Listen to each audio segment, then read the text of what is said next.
call the roll. Representative Ott. Here. Urlacher. Kirkman. Larson. Here. Eaton. Here. Beesfeld. Watts. Peeble. Here. Wakey. Here. And thank you. And we have a couple of members who are in another committee meeting, so they'll be moving back and forth. We will be doing our public hearing first this morning, and will not be deciding anything in the public hearing. Obviously, that will be followed by an executive session on some of the other bills that we previously held hearings on.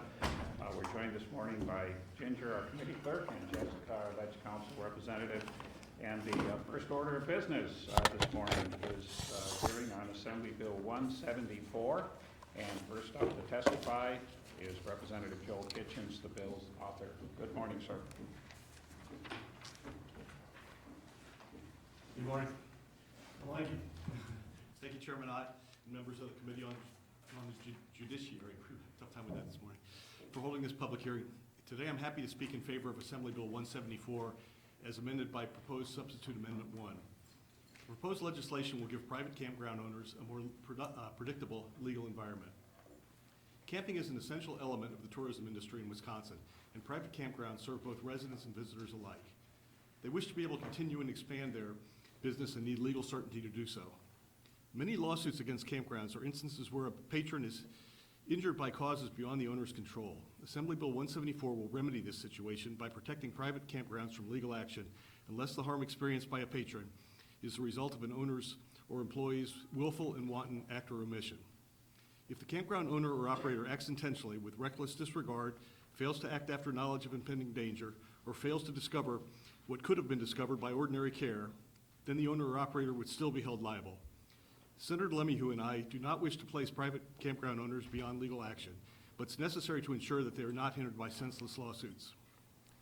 Public campgrounds are already protected from lawsuits when an inherent risk of camping or outdoors activity is involved. Such activities would include fishing, picnicking, hiking, water sports, bird watching, horseback riding, and climbing observation towers, all of which are protected under our recreational use statutes. With Assembly Bill 174, we would like to extend these protections to private campgrounds. As I've mentioned, private campgrounds will still be held accountable when an injury is the direct result of their intentional action or lack of action to promote public safety. We simply ask that these facilities receive some protection against legal action when in cases involving inherent risk of camping or outdoor activities are involved. For further information on Assembly Bill 174, I would like, I was going to say, turn it over to Senator Lemieux, but I don't believe he's here, so be happy to take any questions. Thanks. Representative Peeble? Thank you, Mr. Chair. Thank you, Representative Kitchens, for your testimony.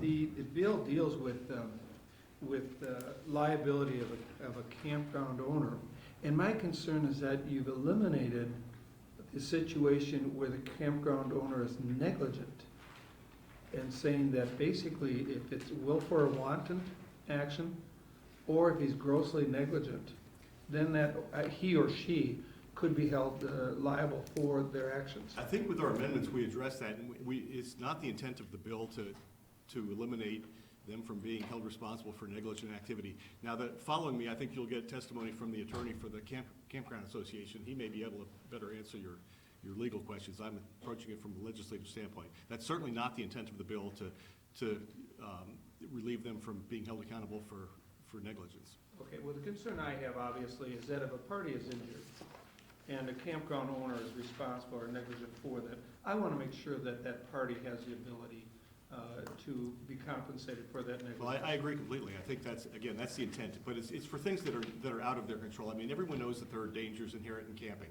A campfire, for instance, everybody knows a fire is dangerous.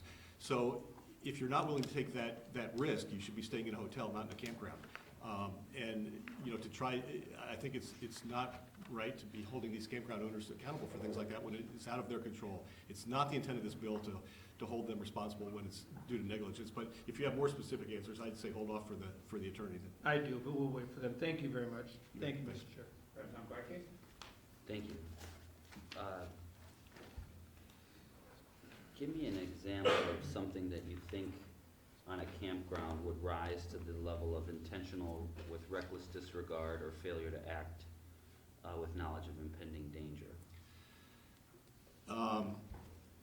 Okay, if a campground owner saw people throwing knives and he didn't do anything to stop that, and then someone were injured by that, then I think that would be a case where he he saw that there was an impending danger and didn't do anything to stop it.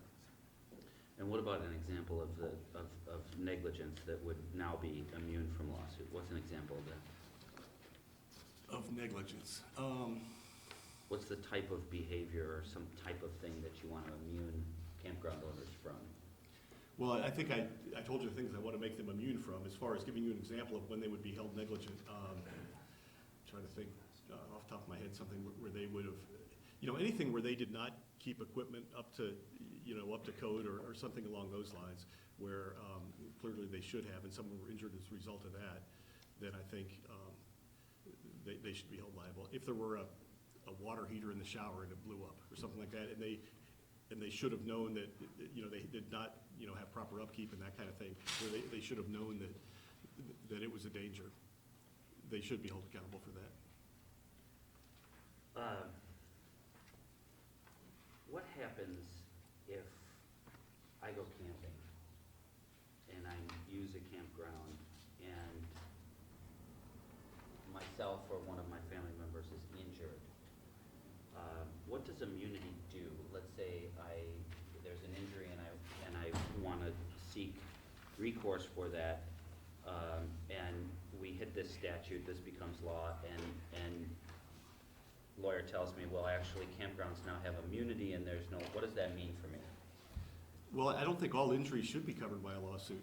That's why I'm not a lawyer, I guess. But if it's not the fault of anyone, then you should not be able to sue someone. If you trip on a rock and break your arm, you shouldn't be able to sue somebody for that. If it's campground owner's fault, if he was negligent, if he deliberately, cut corners, then you should be able to sue them. So, I think. And does immunity mean that I can't sue the person? Like I just don't even get to sue, like there's no lawsuit whatsoever? Unless you can allege that he did something negligent or willfully, then no, you can't sue him. But it's like a lot of activities.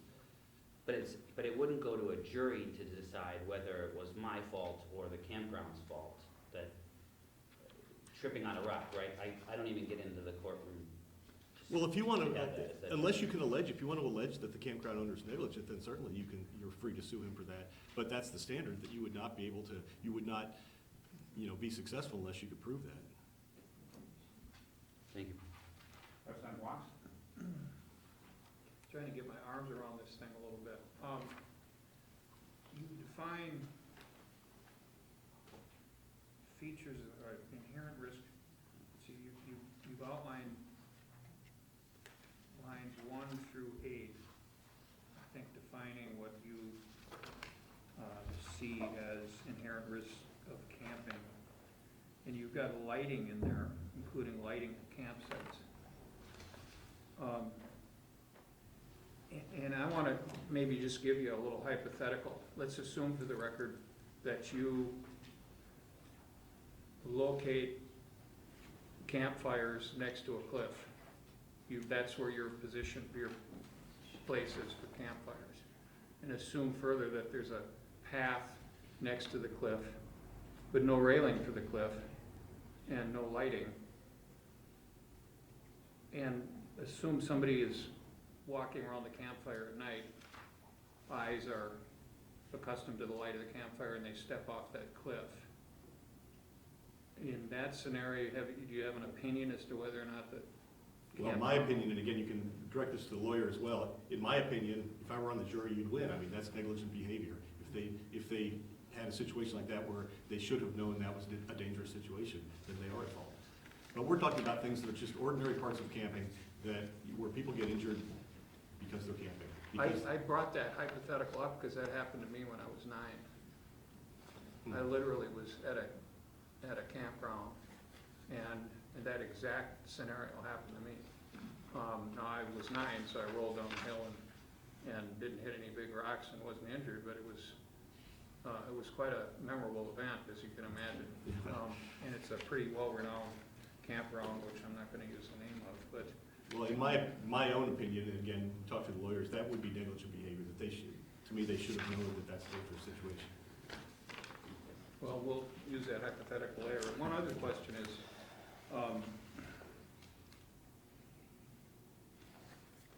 can you explain to me, number 4, a camper or visitor at a private campground acting in a negligent manner, how does that fit into this? Or I should, don't is that have a that. question I should wait till? Well, I don't have that in front of me, so. Number 7. Okay. Number 4,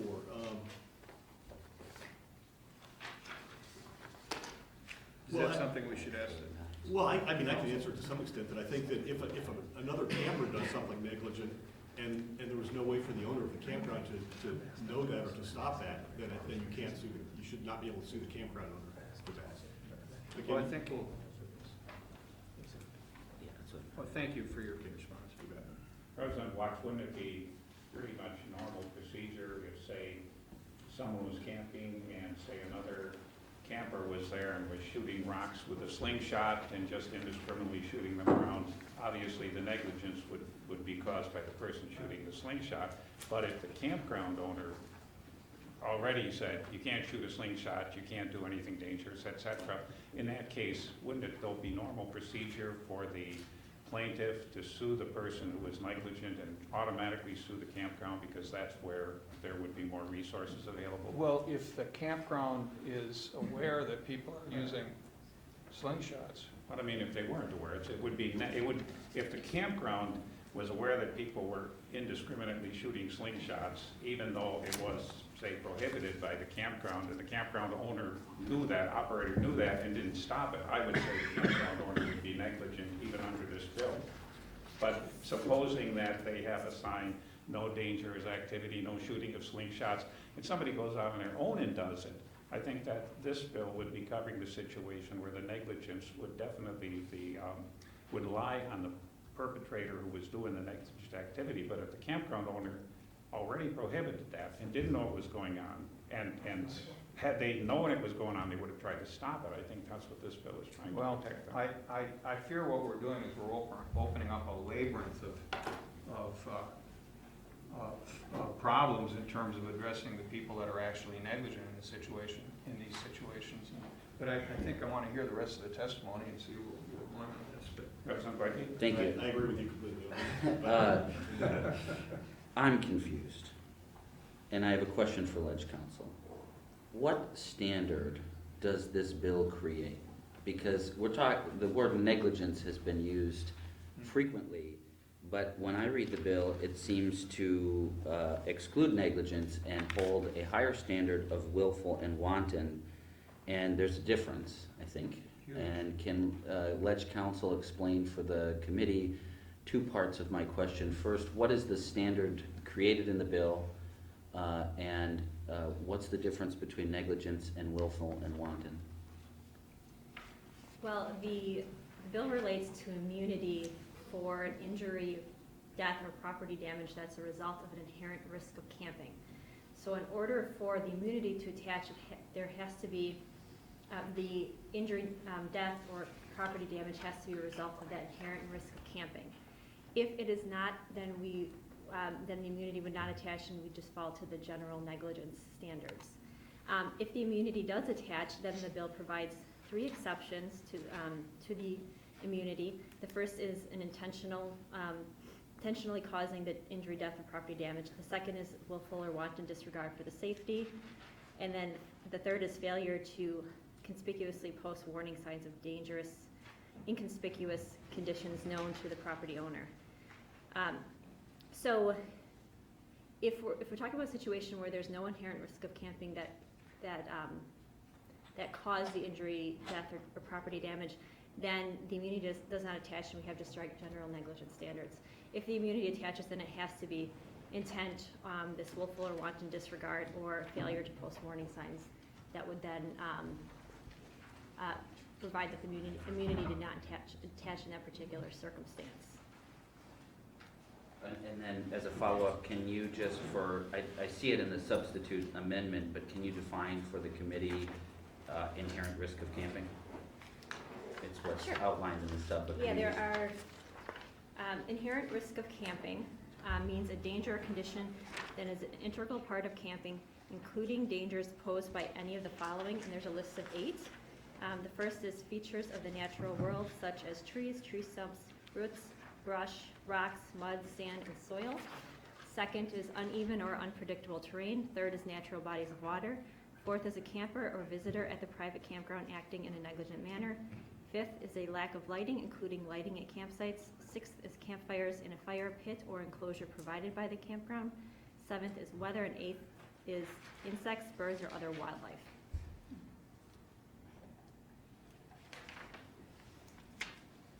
Thank you.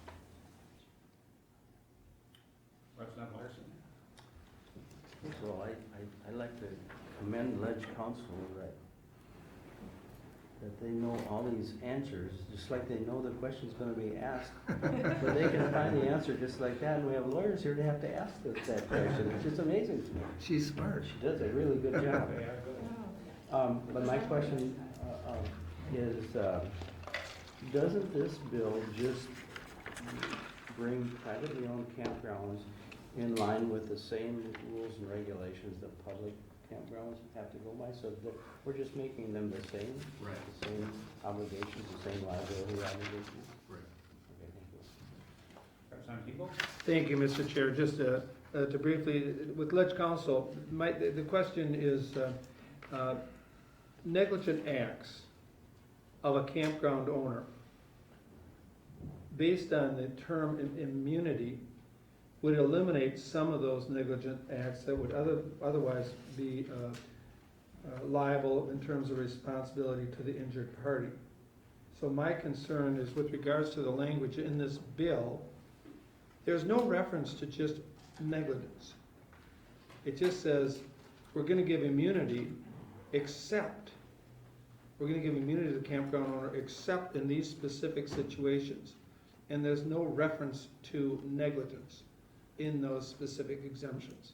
So my concern is that the way the bill is written is that if a campground owner is negligent in some way, for instance, this slingshot thing is, the rock throwing thing is an interesting example, but even to the point where, say a campground owner has a path to the beach, and the path has, that he maintains or she maintains, and there's a stump that 3 or 4 people have fallen on over the last 3 months, and the stump remains there, and people are getting injured on it. That to me is the campground owner's negligence if he doesn't do something to avoid that hazard for his customers. So that to me is a negligent act on the part of the campground owner. But based on this bill, is it true that the campground owner would not be liable? He'd be immune from liability? I think how that particular situation would be analyzed is first that because the tree stump is an inherent risk of camping under the definition, the immunity theoretically attaches. However, Right. there are those 3 different exceptions. So based on the facts of the case, it's possible that a court could find that there was a willful or wanton disregard for safety if the property owner was aware of the tree stump and the repeated incidences involving the tree stump, or it's possible that the immunity could not attach if there's a failure to post warning signs of an inconspicuous condition known to the property owner that's on the property. So it depends on the specific facts of the case. So while the immunity might attach, one of the exceptions could also apply.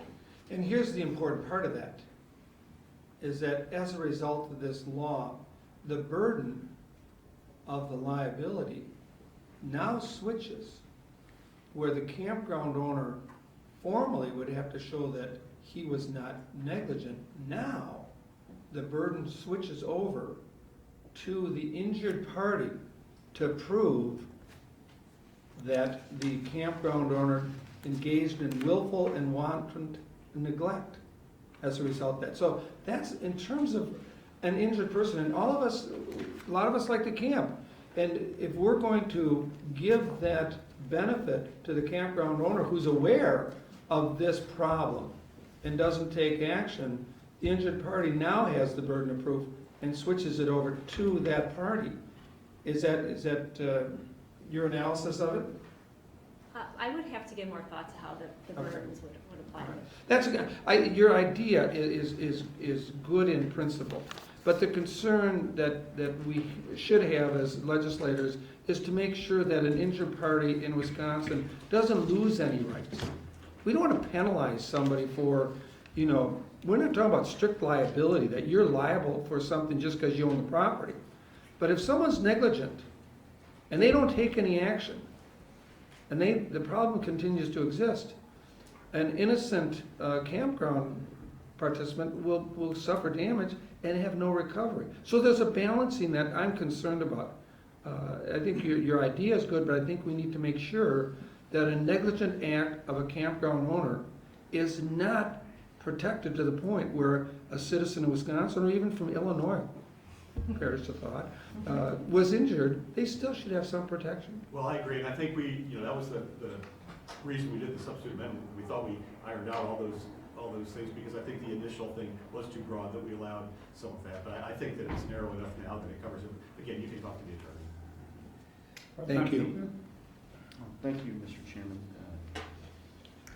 Thank you, Representative Kitchen-Zanda. One of the questions that Representative Wax brought up kind of caught my attention, and then I looked to the exception when Representative Wax was talking about his experience, walking near the cliff. The exception in Section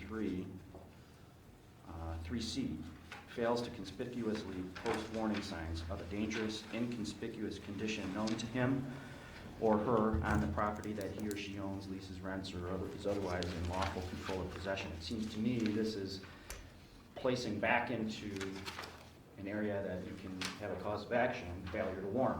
Failure to warn is a pretty common cause of action in civil liability cases, and whether it's failure to warn about the inherent risks of a product.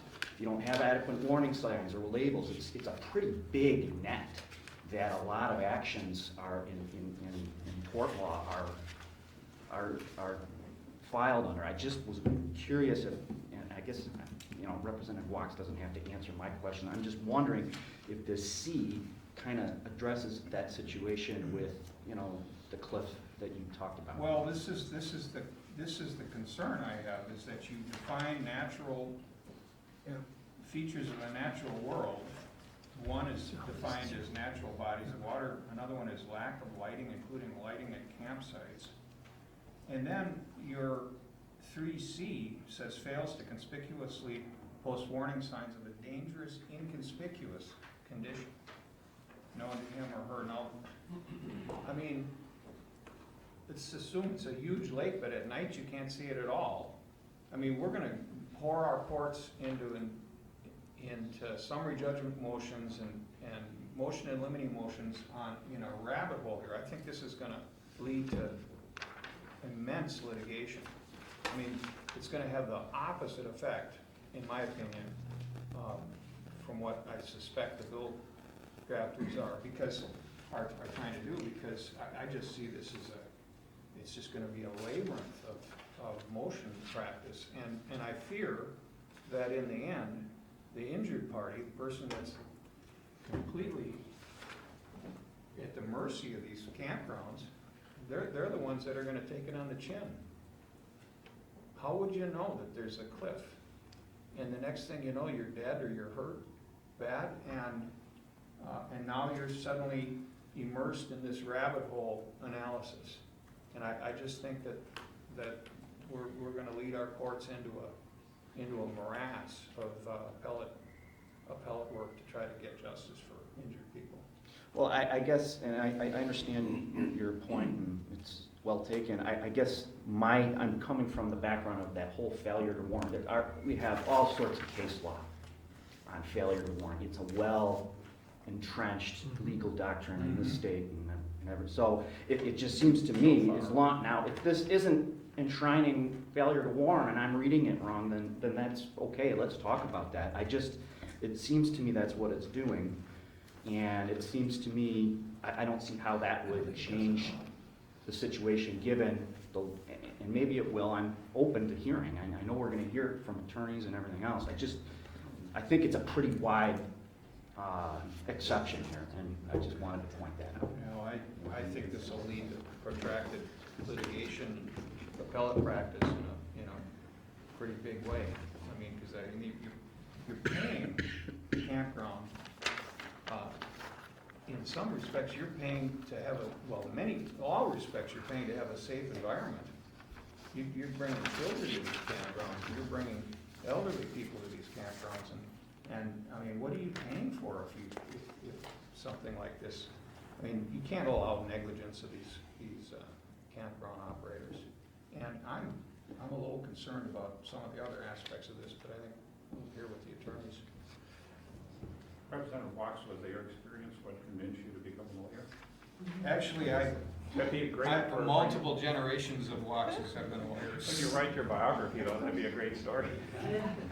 Let's see, who's next? Representative Kirkman? Thank you, Chairman Ott. You know, as I've been listening to the testimony, first off, thank you for bringing this forward. I agree with Representative Larson. I mean, really what we're trying to do is bring our public and private campgrounds into the same umbrella. Right. And, you know, one of my, most fond things that I got to do growing up was camping with my mom. My mom and my mom's family. We went camping for a week up in Florence County. And there were stumps, animals, things. As a youngster, my first fish was caught when I was 4, kind of part of that one. There were lots of things and hazards that as a youngster you can get into. Camping is for those who are exploring, and that's one of the reasons I think a lot of people like to do it. They don't want to do the hotel, with the swimming pool, and they're looking for a little bit more adventure. So you're under those expectations that there might be birds, insects, animals,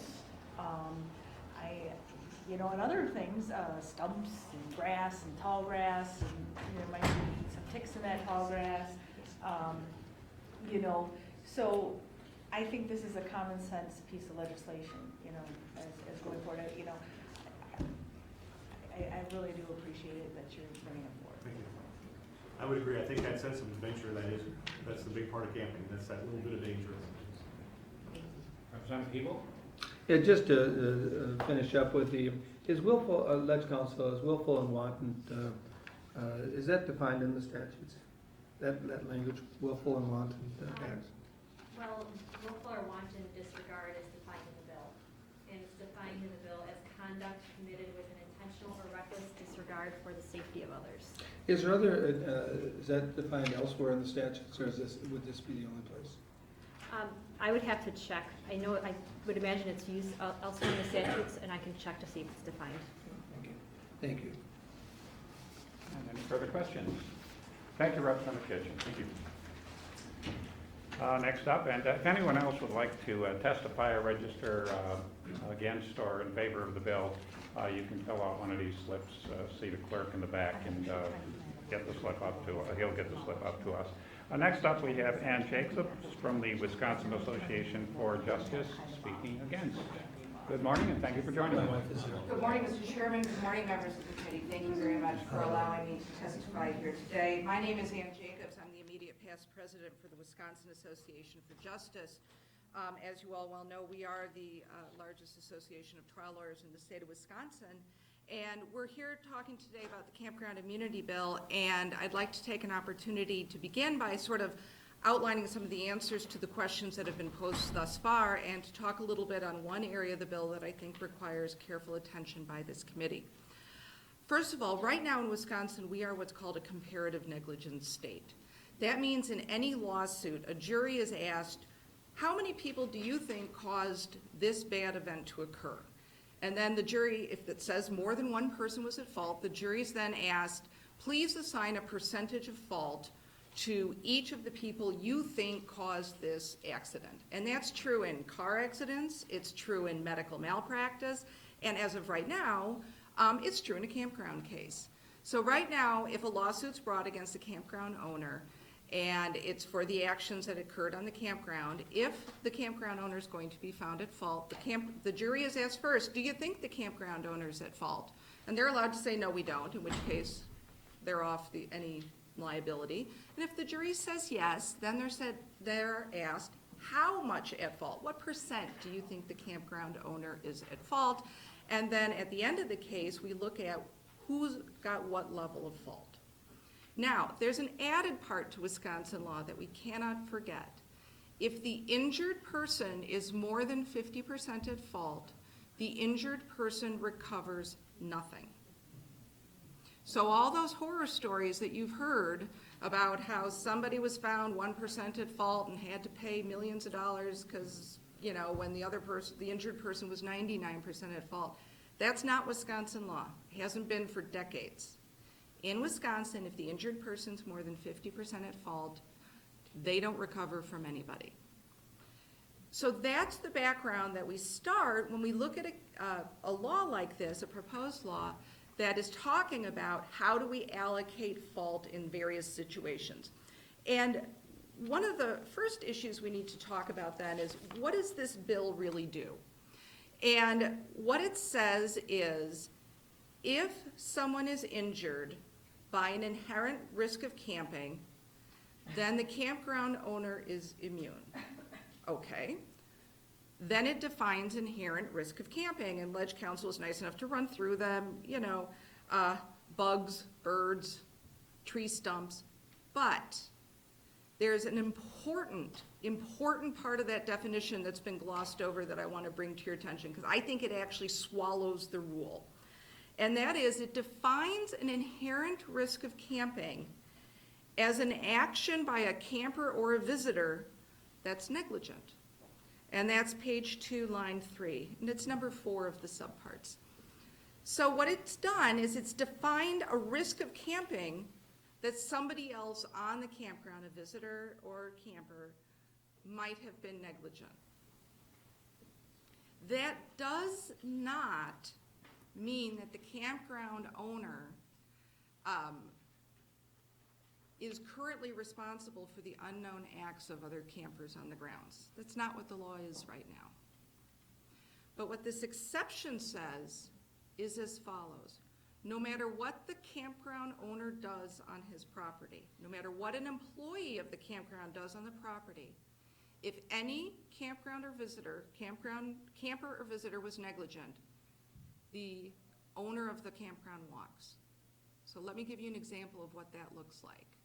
Let's say it's midnight. The campground owner is on his little golf cart and has had a few too many. And he's tootling around those roads, because I've been on those campgrounds, right? And they turn and they curve and they go all over. And he's drunk driving. He's operating a motor vehicle. He's drunk, his little golf cart. And he runs somebody over. We go to trial and the jury says, you know what? Campground owner is 90% at fault. But the guy who was on the path, you know, he was wearing all black. And we think he's a little at fault. He shouldn't have been wearing all black on the road at night. We're going to give him 10% at fault.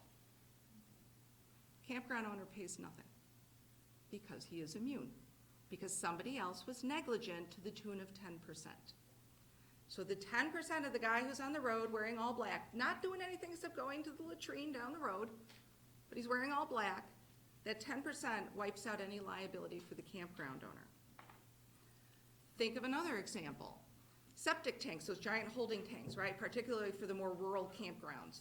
You have those giant holding tanks, they have lids on them, they're supposed to stay shut, and you're supposed to pump them out every now and again.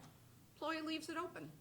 It happens, right? He didn't want to wait while the guy was pumping out the thing, so he leaves and he doesn't close it and he doesn't lock it back up, which is what you're supposed to do. And a kid falls in. And the jury says, I don't know, you know, mom and dad, you should have been a little closer. You should have been in arm's reach. We're going to hold mom and dad 10% at fault for not watching their kid.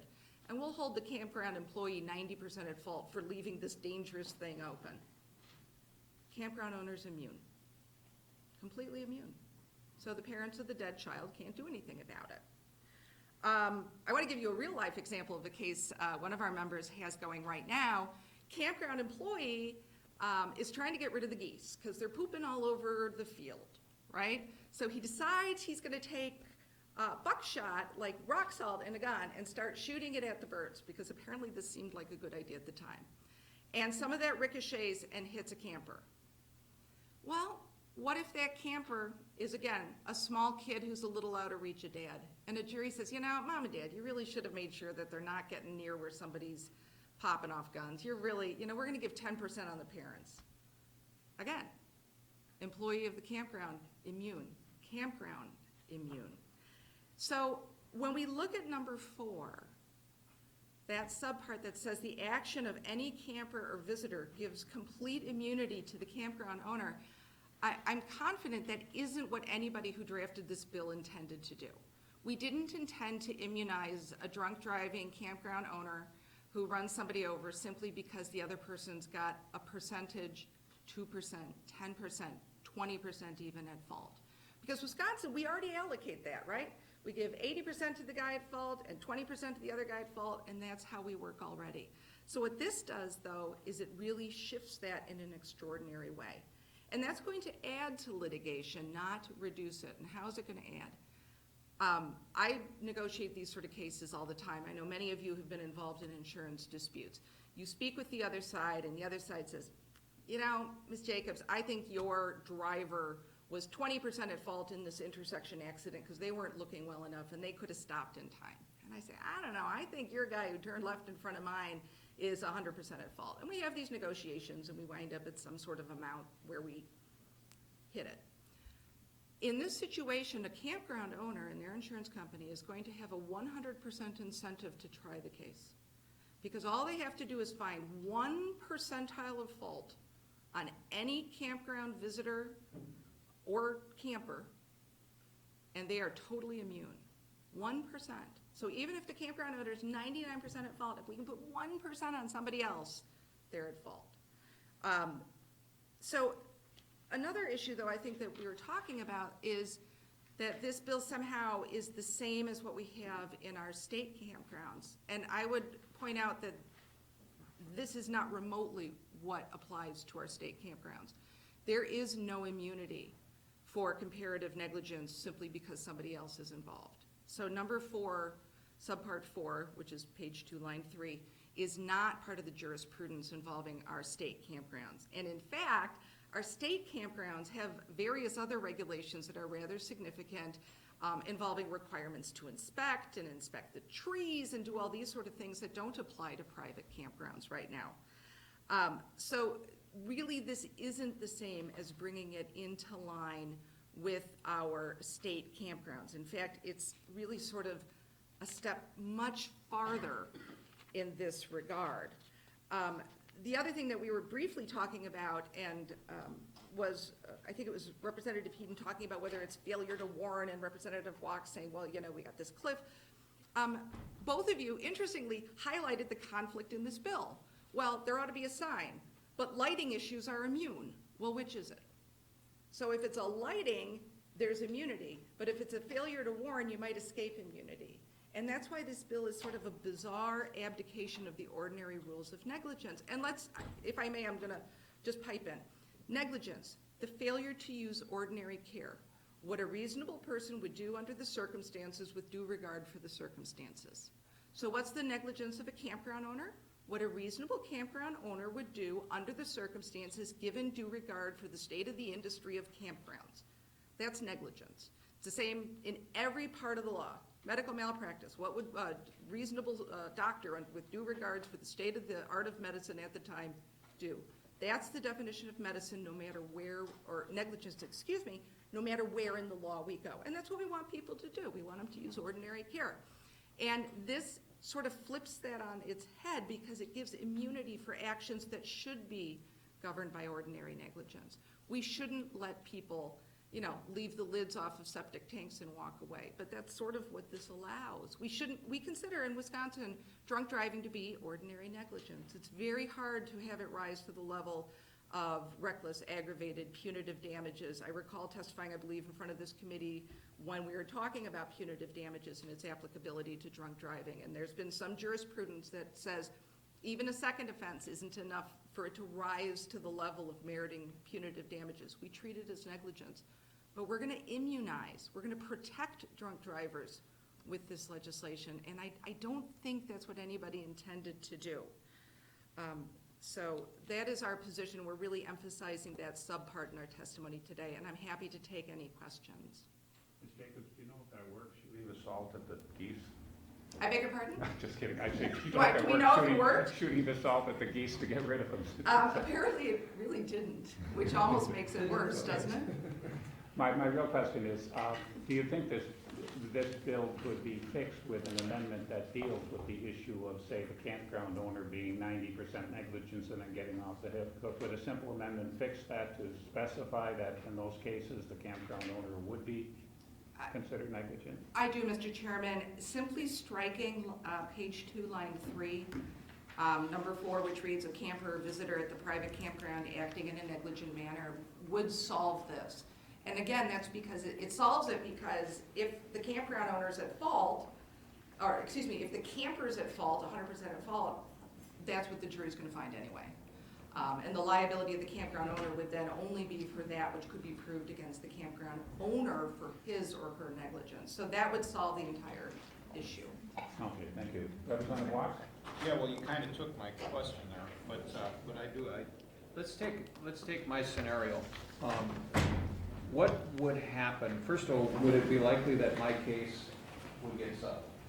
If I'm walking around the campfire, fall off the cliff, what's the likelihood that gets settled without filing a lawsuit?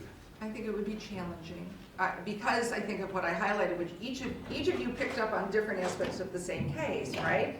You're pointing out, it's right by a campfire, it's unsafe, people are gonna fall down.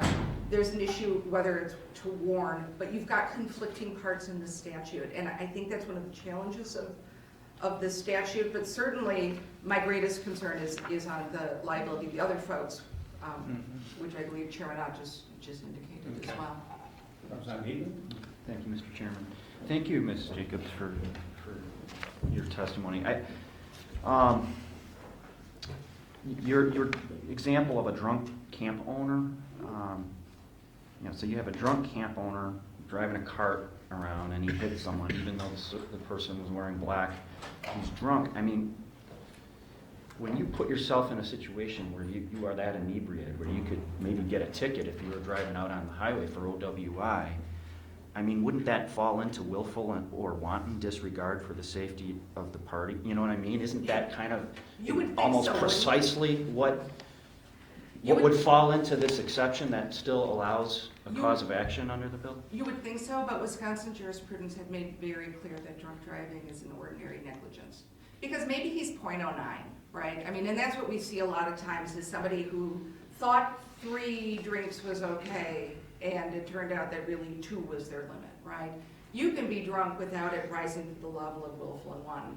And the case law is made pretty clear that when you've got like the 3-time drunk driver who's at .30, you're gonna hit willful and wanton. But maybe this is a first-time drunk driver, like I said, who's, should have had only 2 and had 3. They're still drunk. They still shouldn't be driving. It's negligence, and they would be immunized. Or alternatively, I let my employee who's 15 drive the go-kart without training him. And let's say he's not drunk, he's just driving in the dark, because he gets to drive the go-kart. It's really cool, and he's 15, and he runs over the guy who's wearing all black going to the restrooms. Again, the employee would be immune, the campground would be immune under those circumstances, and I don't think we would really see that as wanton or willful, but it would be completely immunized. Well, and let me follow up on that. And again, I think it's good to have these conversations. I mean, I'm sure the author is listening carefully, I'm listening carefully, so I'm not necessarily going a certain direction on this by these questions, but I want to understand the way I read that section, that number 4, a camper or visitor at the private campground acting in a negligent manner. That does not immunize the camp owner. That immunizes the camper or visitor, a third party. We're talking about third parties, aren't we? I can see how you could get there, but really what it is you have to go back to page 1, line 9. What you're seeing is the definition of an inherent risk of camping is a camper or visitor who's being negligent. All right, so the definition of inherent risk of camping includes a negligent visitor.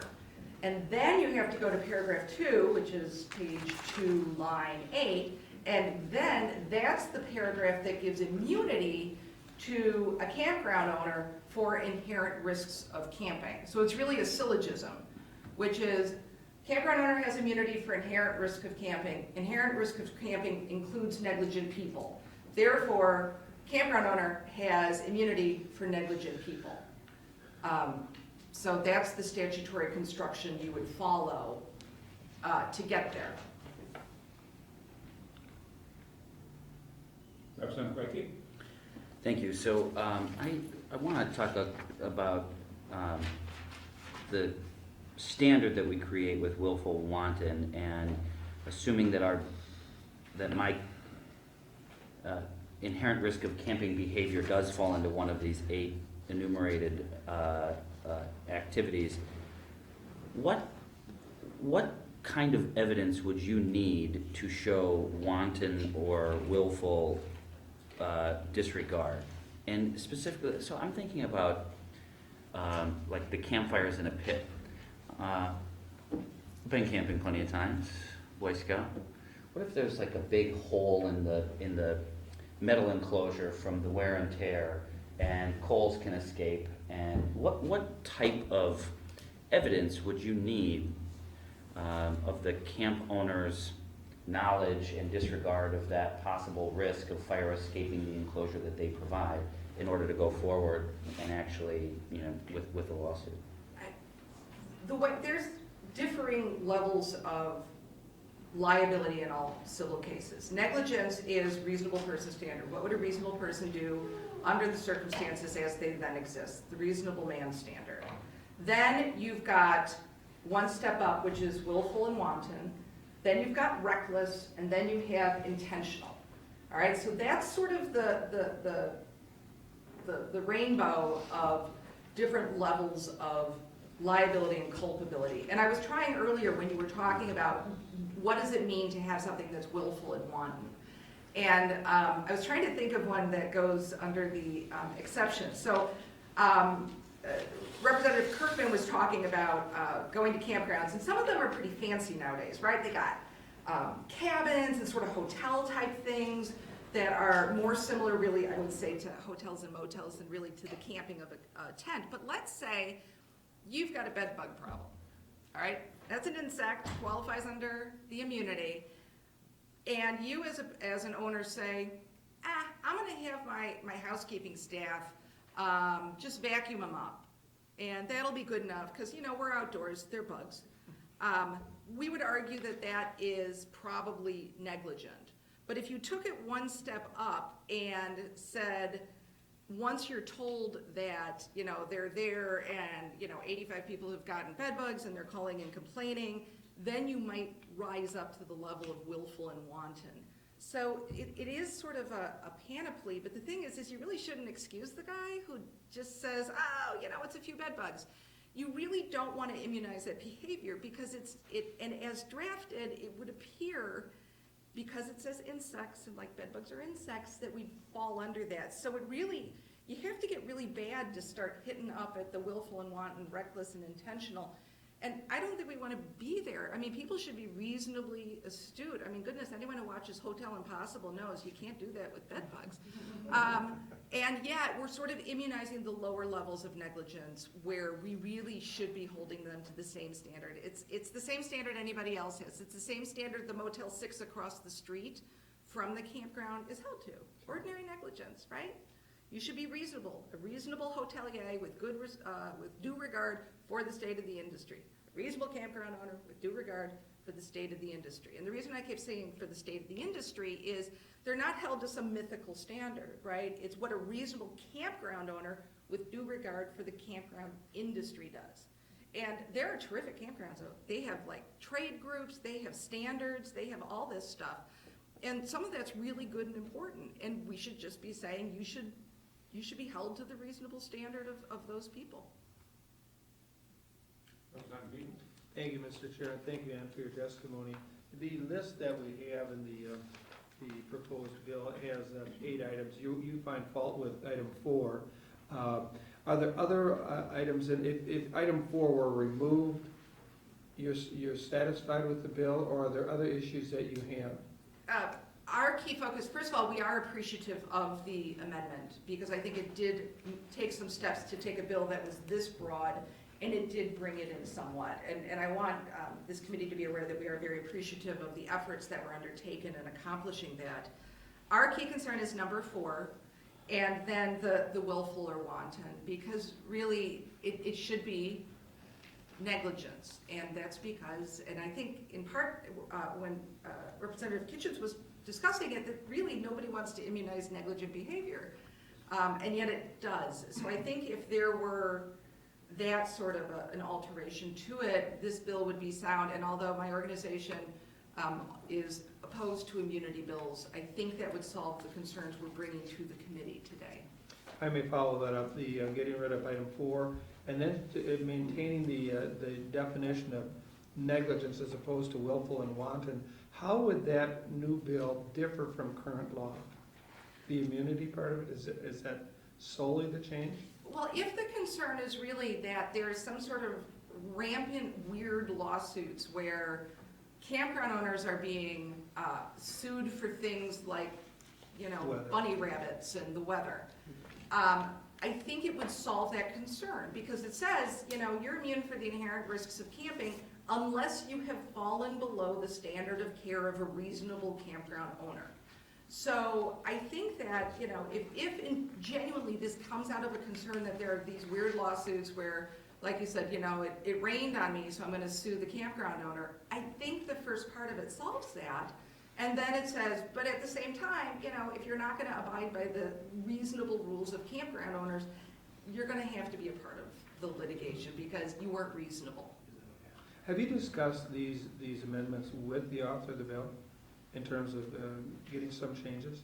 We have been very thankful for the opportunity to discuss this with various persons, and I think that this amendment, this original amendment that we're talking here today, was in part, certainly helped address some of the initial concerns we have, and we've certainly talked with everyone about the fact that we think that number 4, the negligent camper, was an unintended expansion of immunity, and also talking about the fact that reasonable campground owners is just a standard we would hope everyone who owns a campground should aspire to. Very good. Thank you very much for your testimony. Thank you, Mr. Chair.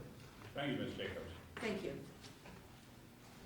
Next up, we have Mark Hazelbaker of Madison. Thank you, Mr. Chairman. You are of the Wisconsin Association of Campground Owners. Speaking in favor. Welcome and thank you. Thank you, sir. I'm Mark Hazelbaker. I'm an attorney and I'm the legal counsel for the Wisconsin Association of Campground Owners. I'm pleased to appear today in support of the Assembly Substitute Amendment to Assembly Bill 174, which, as Attorney Jacobs noted, was worked out in response to concerns that the association raised at the Senate hearing about the bill. My comments today are based on the work that I have done for the past few years with Waco, and during which I've become very familiar with the campground owners' operations, but it's also based on 32 years of work as an attorney, during which I've handled more than 600 civil cases in state and federal court, including several dozen cases involving recreational immunity. I feel very qualified to comment on this, although some of the questions are notoriously difficult to tease out because they are very complicated. Campgrounds are seeking through this legislation to address the fact that they offer lodging in a natural setting. People come from near and far to stay in campgrounds because they want to be in the country. They want to be in the open. They don't want to be in a motel. They want to be outside, and they want to have the chance to walk outdoors, experience time with their families, and have a setting that is dark at night, that has natural vegetation, that unfortunately has bugs, including mosquitoes, the Wisconsin state bird, some people say, and the company of other campgrounds and water sports. And those natural features make camping different from being in a motel. They make it unique. There are risks that come from being in a natural setting. And even if we tried, we could not make a campground perfectly safe without ruining that very aspect of it. And that's why we're here. We're trying to have the confidence that we can expand our campgrounds, that we can continue to operate and continue to create jobs and add tax base for the state of Wisconsin in the tourism industry without subjecting ourselves to being liable for the very thing that we do, which is make experiences available in a natural setting. It's important to note that we're not asking for this legislation because campgrounds are especially dangerous places. They're not. Rather, the source of the safety impetus that is important comes primarily from regulation. Campgrounds are subject to DHS 178, which regulates the siting, the operation, the features and the structures of campgrounds. We also are subject to aspects of the dwelling code, the plumbing code, the electrical code, and on and on and on. I mean, we're businesses. We're subject to a great many rules that are designed to protect the safety of our campers and our residents. Those rules are designed to strike a balance between protecting health and leaving the camping experience intact. What we're saying here is don't take away the fun by making us liable for things like a route that somebody trips over, for not having light at night, which makes the campground experience a campground. We're asking that those features and aspects of camping that make it a unique experience not be subject to negligence.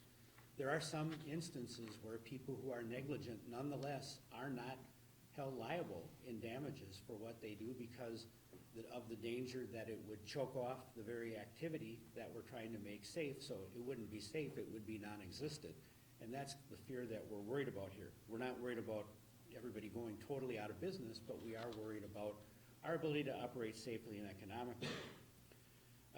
We're trying to avoid a situation where there would be litigation over natural conditions. And the sense of the exception that Attorney Jacobs spent the most of her time on was, let's say that we have campgrounds where people play football or toss a frisbee.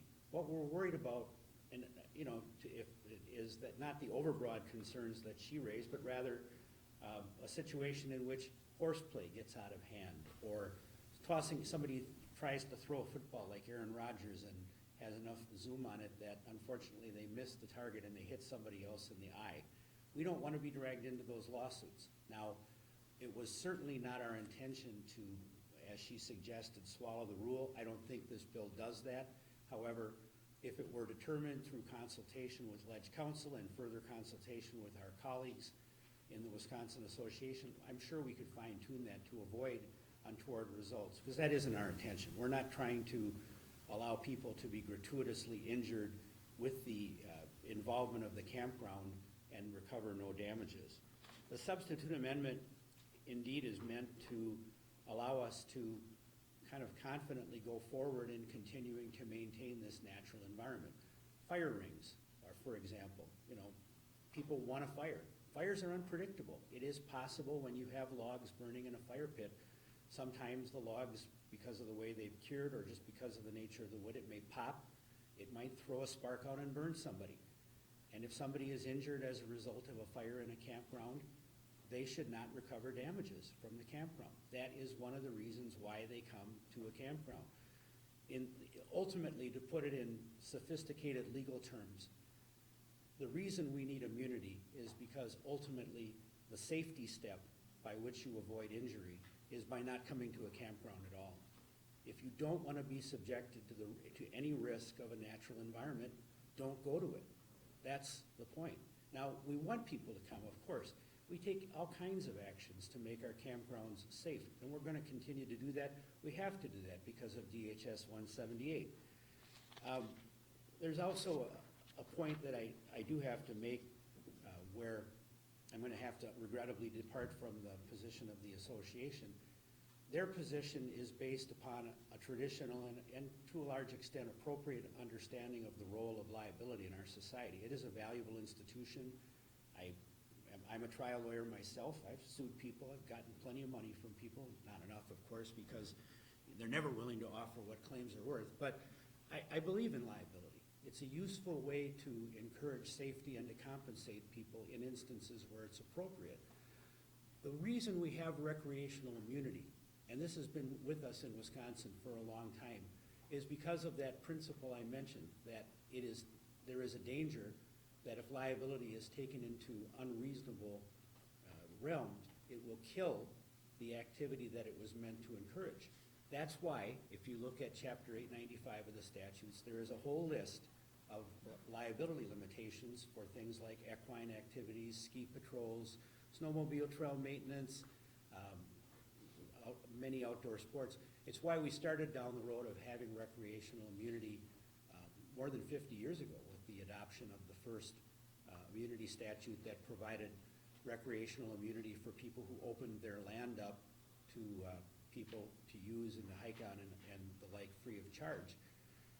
We are a state where recreation is not just a pleasure, although it certainly is. It's a big business, okay? And we have provided these exemptions. For example, a couple of sessions ago, one was added for ski hills to make it possible for them to continue to operate economically. The goal, frankly, is to deter litigation. The goal is to stop people from suing us. And the question isn't, well, will you win those lawsuits? I have, as I said, I've handled dozens of recreational immunity cases. I've never lost one, okay?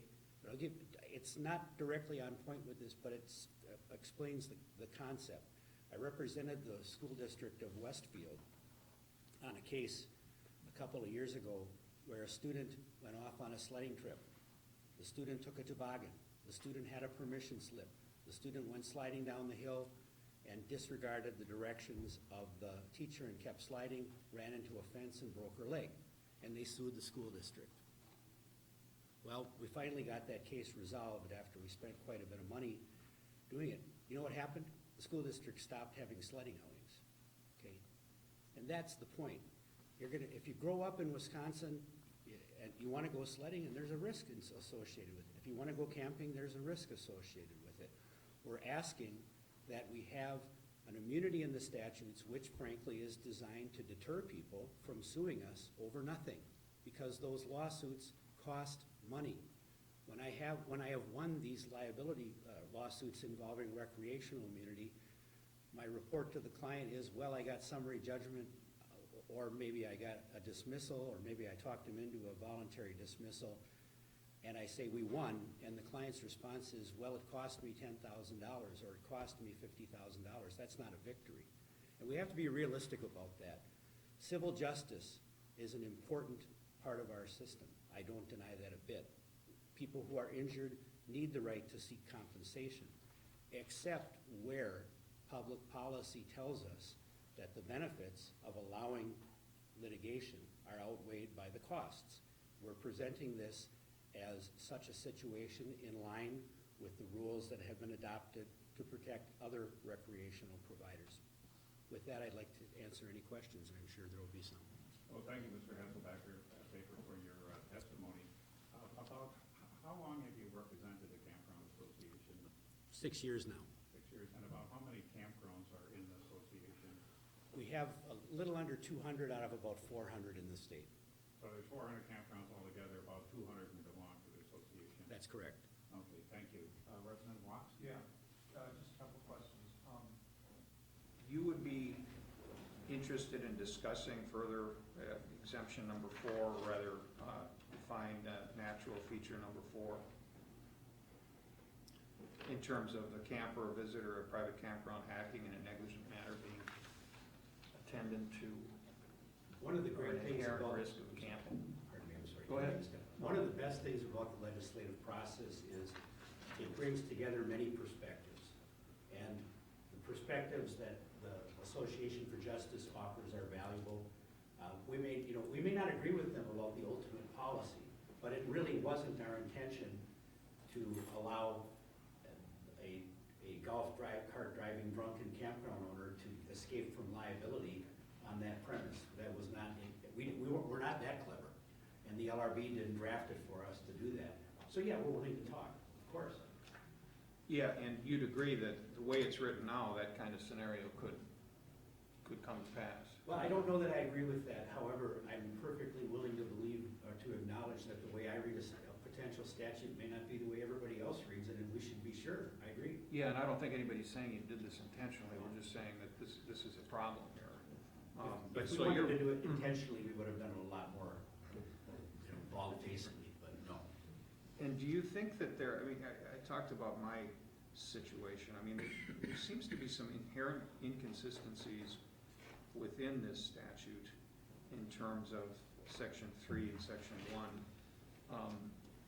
You'd agree, I mean, obviously in your recreational immunity cases that you were talking about earlier, you're bringing summary judgment motions and all sorts of motions in limine and things to try to define how that trial, if the trial ever happens, or if it does happen, what the evidence is gonna be within it. That's common practice. Right. And don't you think this statute is gonna lead to a great deal of appellate work in terms of defining this? Well, most immunity statutes usually result in one or two cases that seek to follow on earlier cases in which the courts have held that the statute does no more than restate the common law and means nothing. And there's been, I have a memo I've written which I can show you where that's happened repeatedly. The courts in Wisconsin have to be charitable to the Supreme Court, their philosophy is that the common law is important and therefore it should be protected from encroachment by the legislature. My view is a little different. I think that the legislature is the body that makes law in Wisconsin, and therefore, if they've adopted a statute that says you're immune, you're immune. So there may be a lawsuit in which people challenge the real scope of this, okay? But in the long run, no, I think it'll have just the opposite effect. Another point too, if the reason why it's important that these issues be taken out of the realm of negligence is precisely because of what you talked about, summary judgment. For the non-lawyers, summary judgment is the process by which a court can dispose of a case without a trial if there is no significant issue as to any of the factual questions that are posed. Negligence, however, is one of the issues that traditionally, and about 97% of the time, cannot be resolved on summary judgment, which is the inexpensive and expedient way to get rid of a case. By making these issues subject to a higher standard of liability, the willful and wanton standard, which is borrowed from another part of Chapter 895, the LRB did that. It makes it much more amenable to summary judgment. It makes it possible for us to get out of these cases if they're brought at all. Our hope is that plaintiffs' lawyers will do what they do, and I am a plaintiff's lawyer, and you are too, I'm sure Attorney Locke's.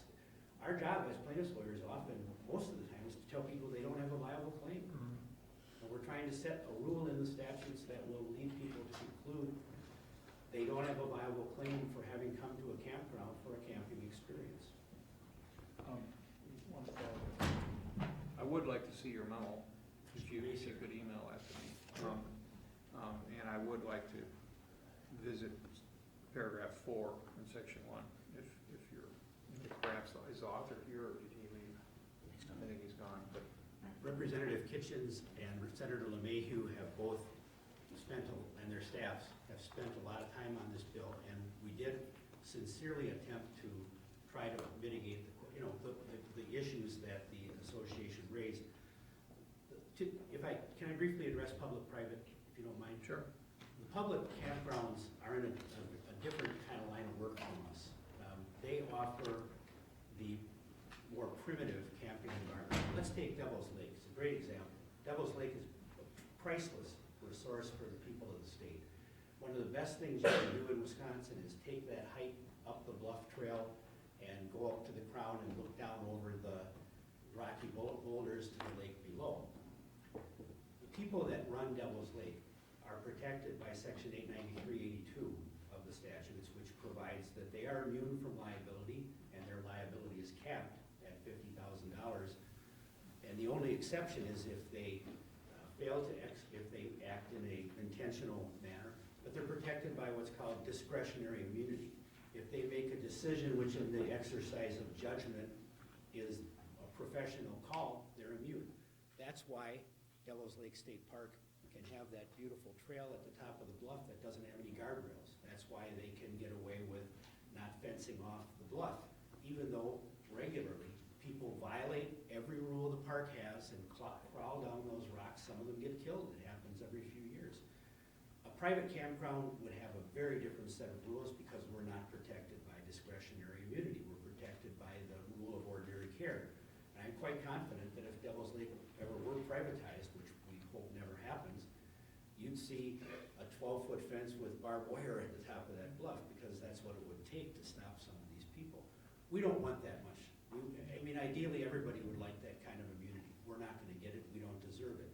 What we want is the ability to offer a business in the wild where we're not gonna be condemned for being in the wild, if you follow me.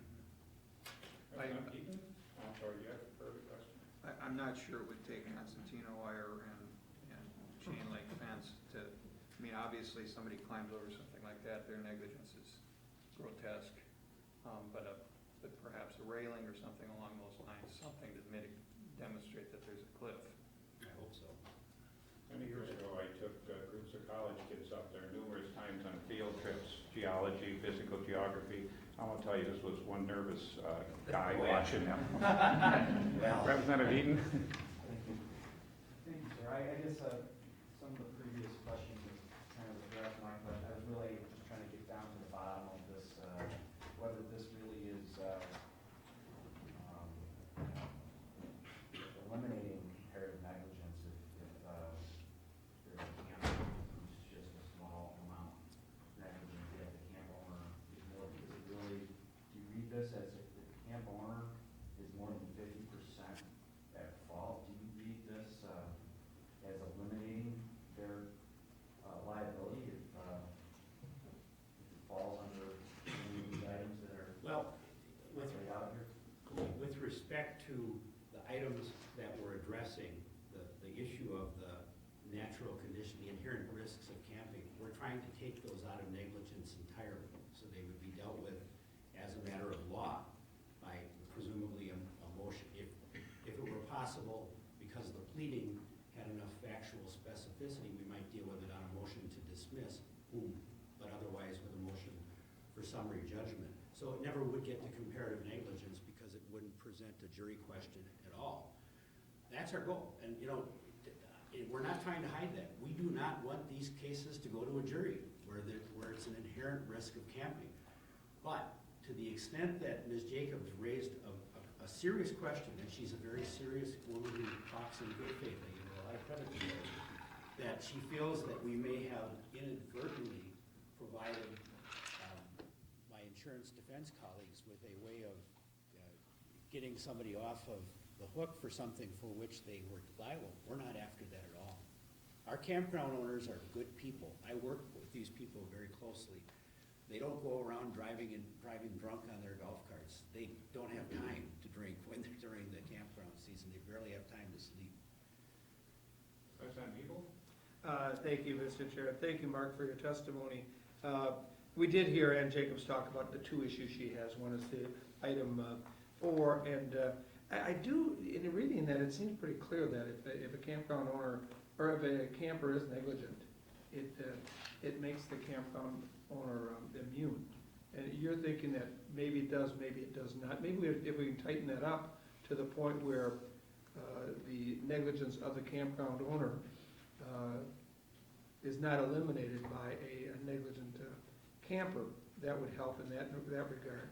It sounds like with regards to her concern about the gross negligence as opposed to just negligent, right now, the concern is that the definition here, really, in a lot of cases, will the negligent part of a camp owner's actions will be absolved by immunity.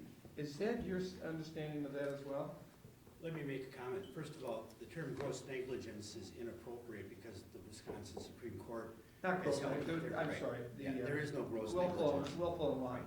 Right. Willful and wanton and reckless disregard are concepts that do have meaning in Wisconsin law. They refer to states of mind where you are going well beyond simply failing to exercise ordinary care. We're negligent all the time. I mean, I'm sure a few of you probably have been in automobile accidents that were your fault, and I have to say I have. And, it's not because I set out from my house to hurt somebody, it's because I didn't stop in time or the like. What we're looking at here is setting the bar higher. Again, I'll say, to get these cases out of being a jury question so that they are more susceptible to summary judgment. So her testimony indicating that would help solve their issues, it really is not amenable to, you're not amenable to resolve it in that Well, regard. the goal of this bill is to take inherent risks of camping out of negligence entirely. Essentially, what we're saying is, folks, we're regulated, I'll go farther and say we're regulated to death on campgrounds. They tell us how many feet the camper units can be apart from one another, how many feet you can walk to a toilet or a shower, you know. And they would never approve a campground today that has a fire ring right on the edge of a cliff. I guarantee you that. One final question, if I may. The campgrounds, you have 200 members out of the 600, and in those are 400, about half then? Yeah. Okay. And the ones that, the campgrounds that you currently work, well, actually, the campgrounds in Wisconsin, do they include water parks, water slides, those kind of things? Are those within the definition of a campground? Those usually are licensed separately. There are campgrounds that have beaches and that have, a swimming hole and the like. Those would be part of the campground. But if you wanted to do like Noah's Ark, you'd have to have a separate pool license. That's not a natural feature either. Water parks are not a natural feature, and it's certainly not, I'm not in any way trying to pretend that a water slide is a natural water feature, unless it happened to be built into the cliff. Okay, thank you. Thank you, Mr. Chair. President Larson? Thank you. This is my third term on this committee, and I have to say I enjoy this committee more than any committee I've ever been on. I really do. But we for 3 terms now, we argue scenarios back. There's always, you can argue any scenario you want for any side of the issue that you're on.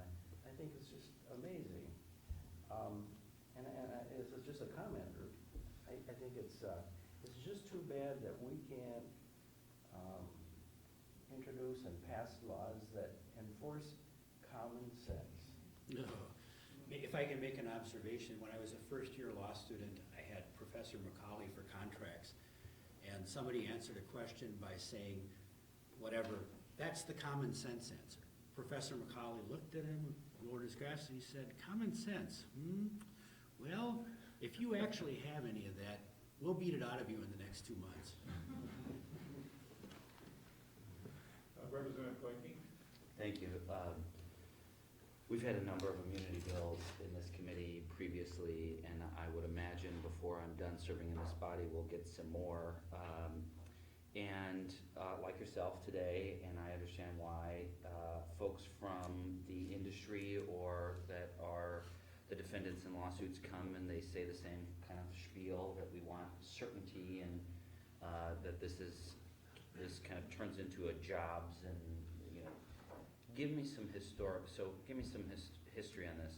How are campgrounds in Wisconsin doing? Are we losing them? Are we getting more of them? Are they less profitable today than they were 5 years ago or 10 years ago? Because I'm not seeing billboards going down. I'm not seeing on the side of the road, I'm not seeing less of this. So, talk to me. What does an average campground owner make? What do they lose because of litigation? How much money is this going to save? I want to back up your claim that this is going to help the economy of campgrounds. Okay, if I would just say we're going to get a little bit off topic here, maybe if you could just concisely answer some of Rose Gorky's points. I think what he's saying is, do you really need economic relief from litigation expenses? The answer is yes. Now, there are campgrounds that are out at both extremes. There are campgrounds that are large, very commercialized, and very profitable. The fact is, I would venture that 7/8 of the campgrounds in Wisconsin are owned by a married couple or a single person. The only money they make from them is the equivalent of their wages after a year. Everything they own is tied up in it, and it only would take one lawsuit to destroy them. So, the camping industry is holding its own. Wisconsin is doing better in tourism, thankfully. The economy is doing better now. A lot of the hopes behind this bill are aspirational. We're hoping that it will make it possible more economically to expand our campgrounds. Thank you. And just one more. I asked earlier questions about examples, and I'm trying to help Representative Larson continue his service on this committee. So, give me an example of the type of behavior that would rise to willful and wanton. What would someone have to do? And if you could get it in one of the 8 enumerated pieces of what we're trying to define as camping activity.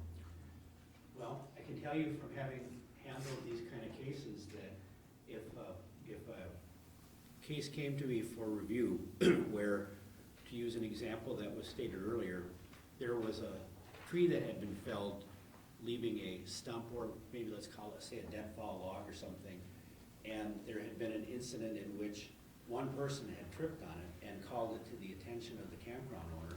I think at that point there would be grounds for saying that that was a willful, that not addressing it is willful, or reckless, or both. If a rabbit digs a hole, or some other varmint digs a hole and you don't know about it, the first time somebody breaks an ankle in it, it's not willful. It's just a natural condition. But is that true even if the owner knows about it? I mean, Well, if you had. the injury has to happen.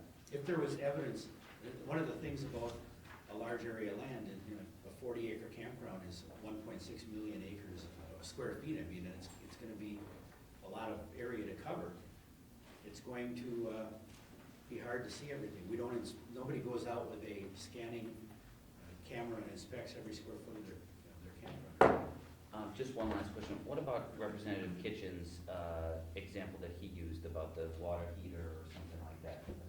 Equipment malfunction. I have equipment like that at my house, and I don't regularly go into my old creepy basement and inspect my water heater, and I mean, sometimes it malfunctions, and would something like that, Representative Kitchen's own example, be willful and wanton? I'm not sure exactly I don't remember the exact question, but let me just put it this way. Failures of equipment are not natural or inherent risks of camping, in my opinion. We're not trying to escape liability if a piece of equipment breaks down. I'd say the water heater manufacturer might be liable. Yeah, in I think they probably would. Representative Watts? I'll waive it. Okay. Thank you very Mr. much. I Alexander. appreciate your attention very much, committee members. Next up, we have Lori Severson of the WACO, Wisconsin Association of Campground Owners, speaking in favor. Welcome. Mr. Chairman, just so you understand, I've got to give testimony on the Senate side of the building on something a little later, so Okay. I may have to leave at some point. I'll be real quick because I think a lot of points have already been made. We do have over 200 members in the Wisconsin Association of Campground Owners. And really what we are looking for here is the common sense piece of this. The defending cost is what really is the big issue for most of these small campground owners. And really when Mark talked a little bit about people and, them being married and together and that kind of thing, that is really that profile of that owner for the most part. You have small business owners, if you will. We are very heavily regulated, so, the bed bugs issue is addressed.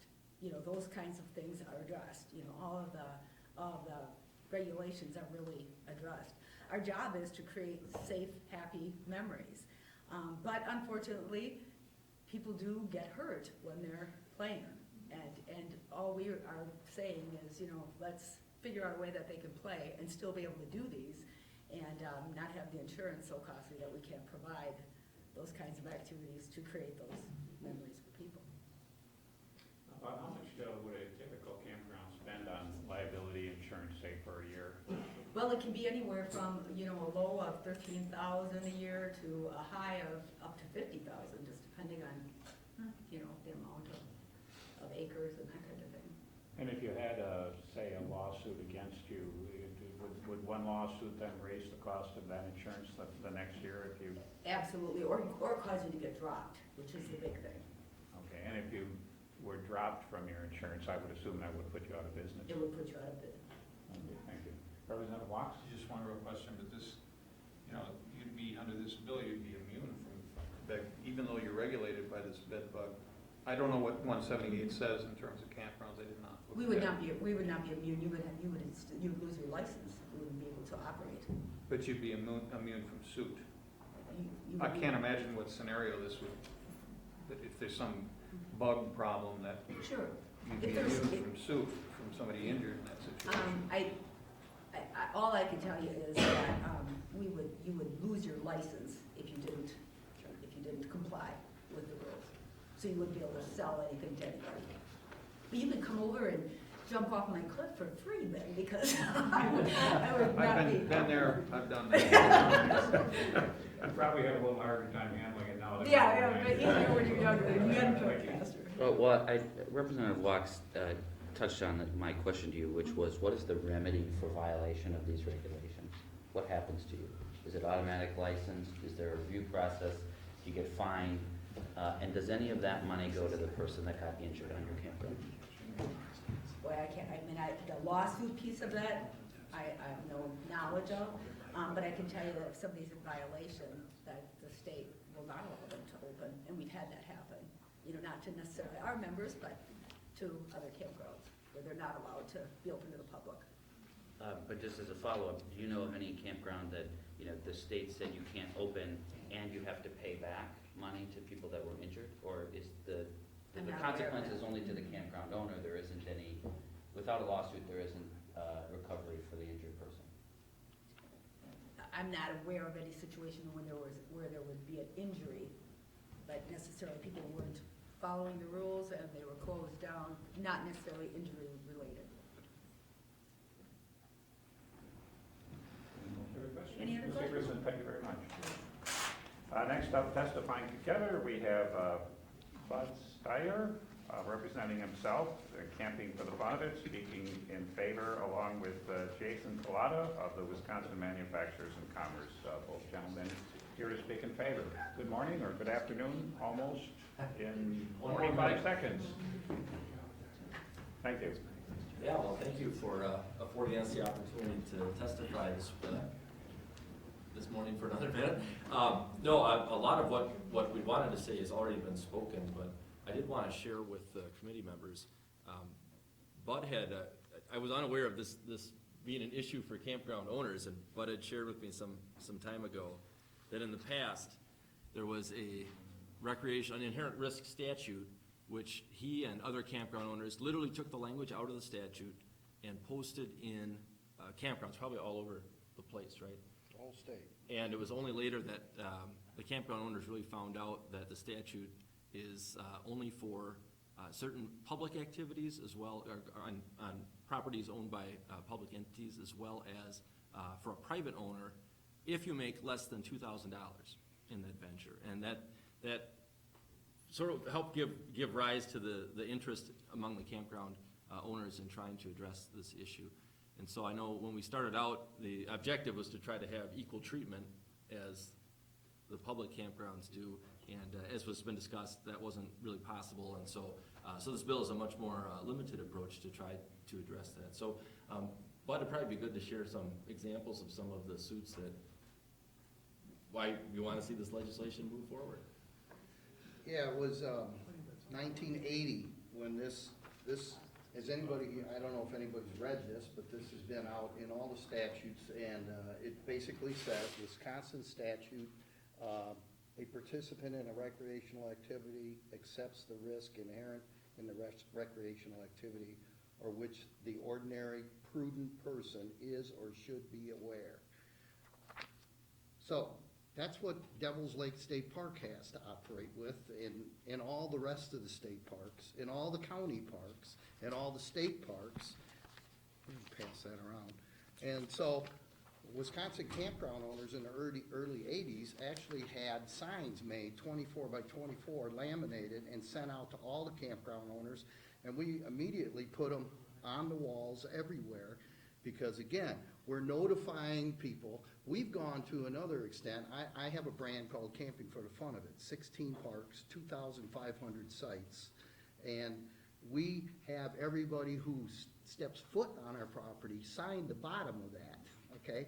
And in every bathroom, it's on a sign opposite the toilet so you can read it, always. So we've gone to a huge extent to say, listen, guys, if you're gonna go out and play hard, then use a little common sense, because if you do something stupid, you're going to be held accountable for it yourself, okay?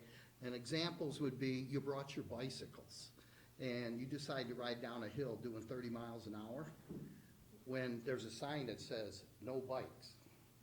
but you ignored the sign. You go down the hill and the car's coming across, so you slam on the brakes and you flip the thing. Why am I held accountable for that? I mean, you should have gone down that hill doing that anyway. Or you go down and there's a pothole, let's say. Well, it's daylight. You don't have to ride into the pothole, but you choose to do that. And then you flip the bike. Okay, why is that my fault? Well, yeah, you're negligent because you didn't fill the hole. Well, if you go out in every highway, there's a million of potholes. They're not paying for my mufflers, they're not paying for my steering, they're not paying for all those things either. We had a case where a person checked in with a motorhome at 12 o'clock at night and was pouring rain, okay?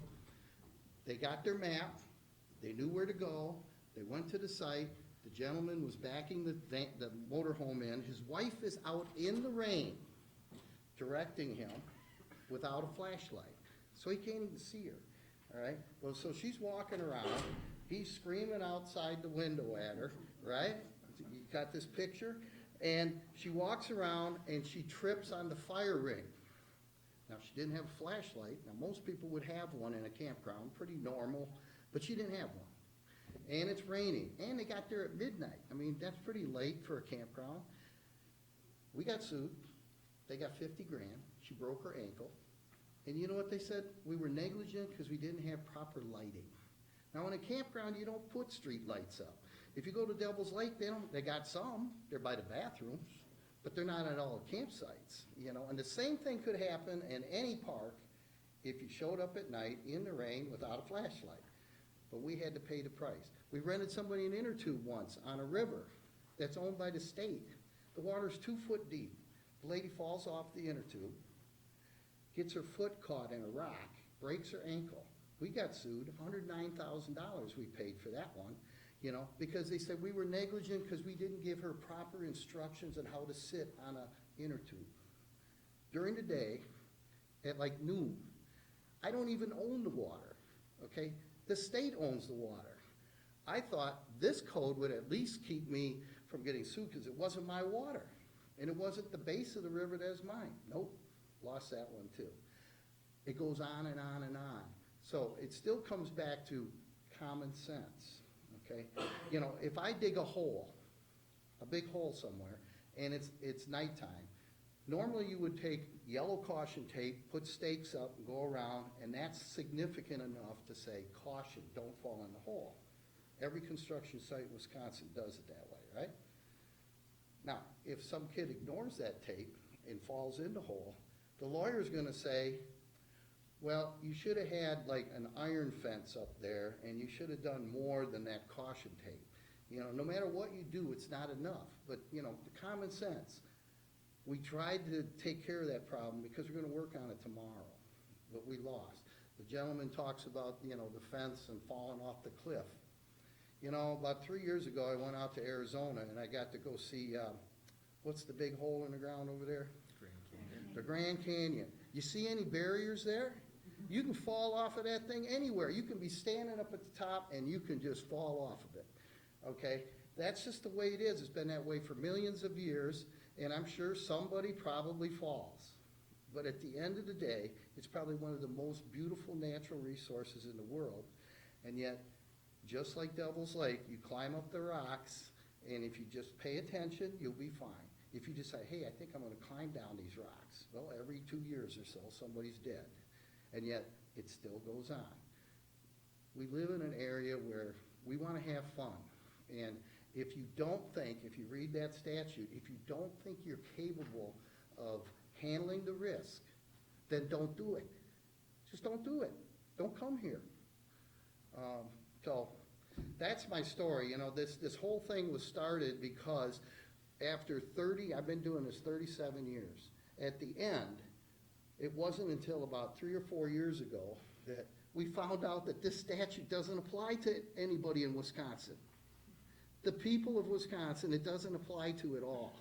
So we've been having people sign documents and all that and found out that it's worthless. And when it says $2,000, who came up with that number? I mean, I don't even know, you can't even have a school function makes less than $2,000, you know? So I just think it's time that at the end of the day, a park like Devil's Lake State Park, I own the park to the north and I own the park to the south. And yet, they can do things that I can't do, and we're in the exact same business. It just doesn't make sense. We just want parity. It's just real simple. I mean, we've gone through a lot of time here, and it'd been nice if all we had to do was add on the bottom of this, it applies to state licensed campgrounds in Wisconsin. And we'd been done with it. Just camping in Wisconsin, we all have the same set of rules. But no, we're gonna have two sets of rules, and that's what we're here for. Well, thank you both for your testimony. Representative Kirkman? Thank you, Chairman.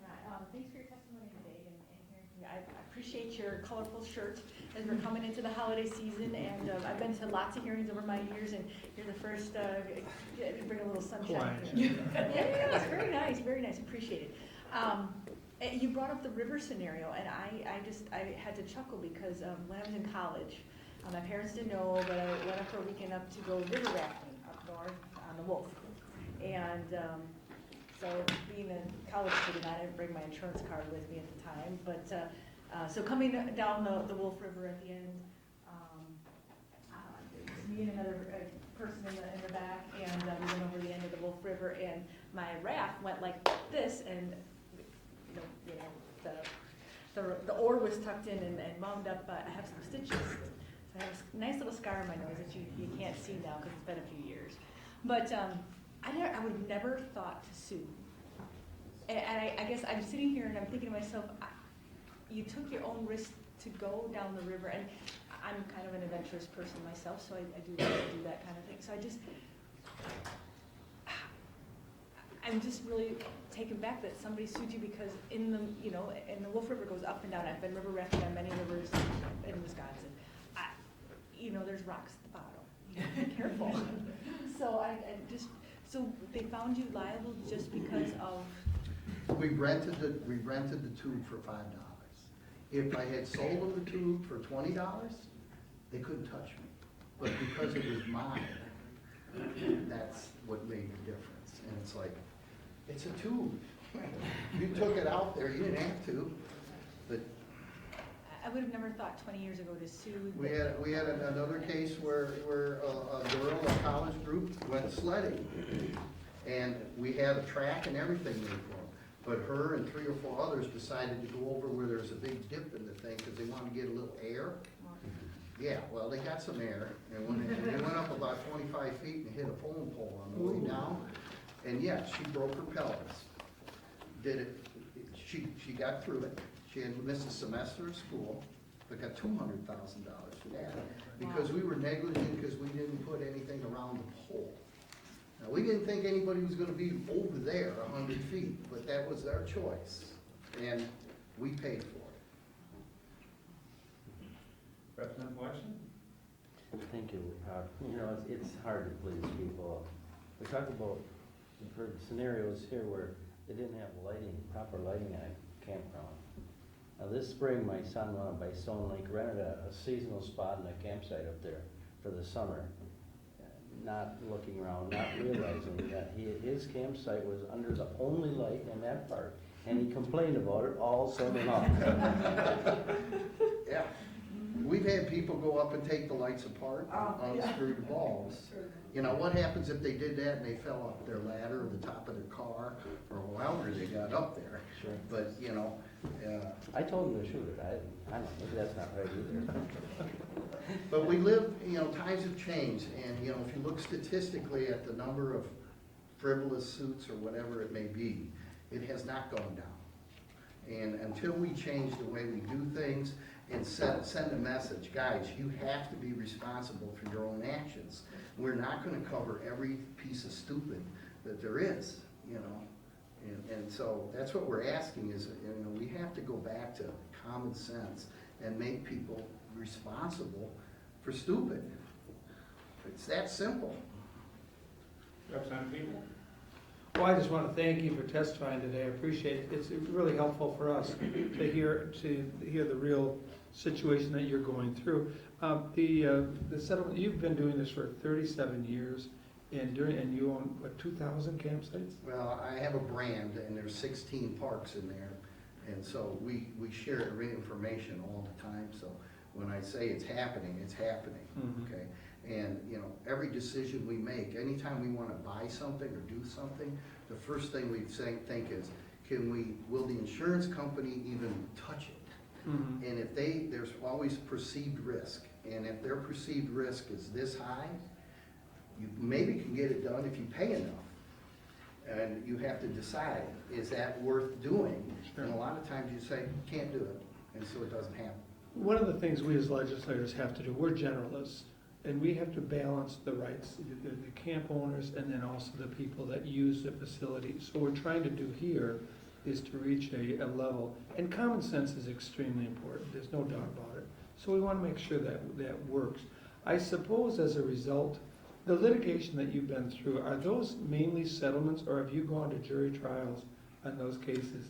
Never gone to jury trial because obviously, you know, the reality of it is you're spending $100,000 and if they go to jury, they might have to spend $200,000, $300,000, $400,000, $500,000. So, you know, it used to be years ago, you know, your basic insurance policy, I know mine is, or a lot of them, I don't think so anymore, but you know, if it was under $5,000, they would just settle because you can't pay a law firm or anything. Right. That's cheap.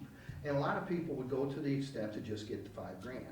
Now, the times have changed. The insurance company say, no, we're gonna take it all to the end because we're sick and tired of paying out the $5,000, okay? But when you talk about those dollar amounts that you paid out, those are actually, the insurance company paid those out? They paid it, and I can tell you, in all of those suits, what happened is these people had insurance of their own, and their insurance companies found out there was litigation, so they wanted a refund. So they paid for their hospital bills, and now they say, hey, we can get a refund if we jump in. Subrogation. And at the end of the day, the guy who started the lawsuit got this much. The hospitals got the most of it, and their attorney got a third of it. Mhm. So they ended up wasting their time because they almost never got anything at the end of the day.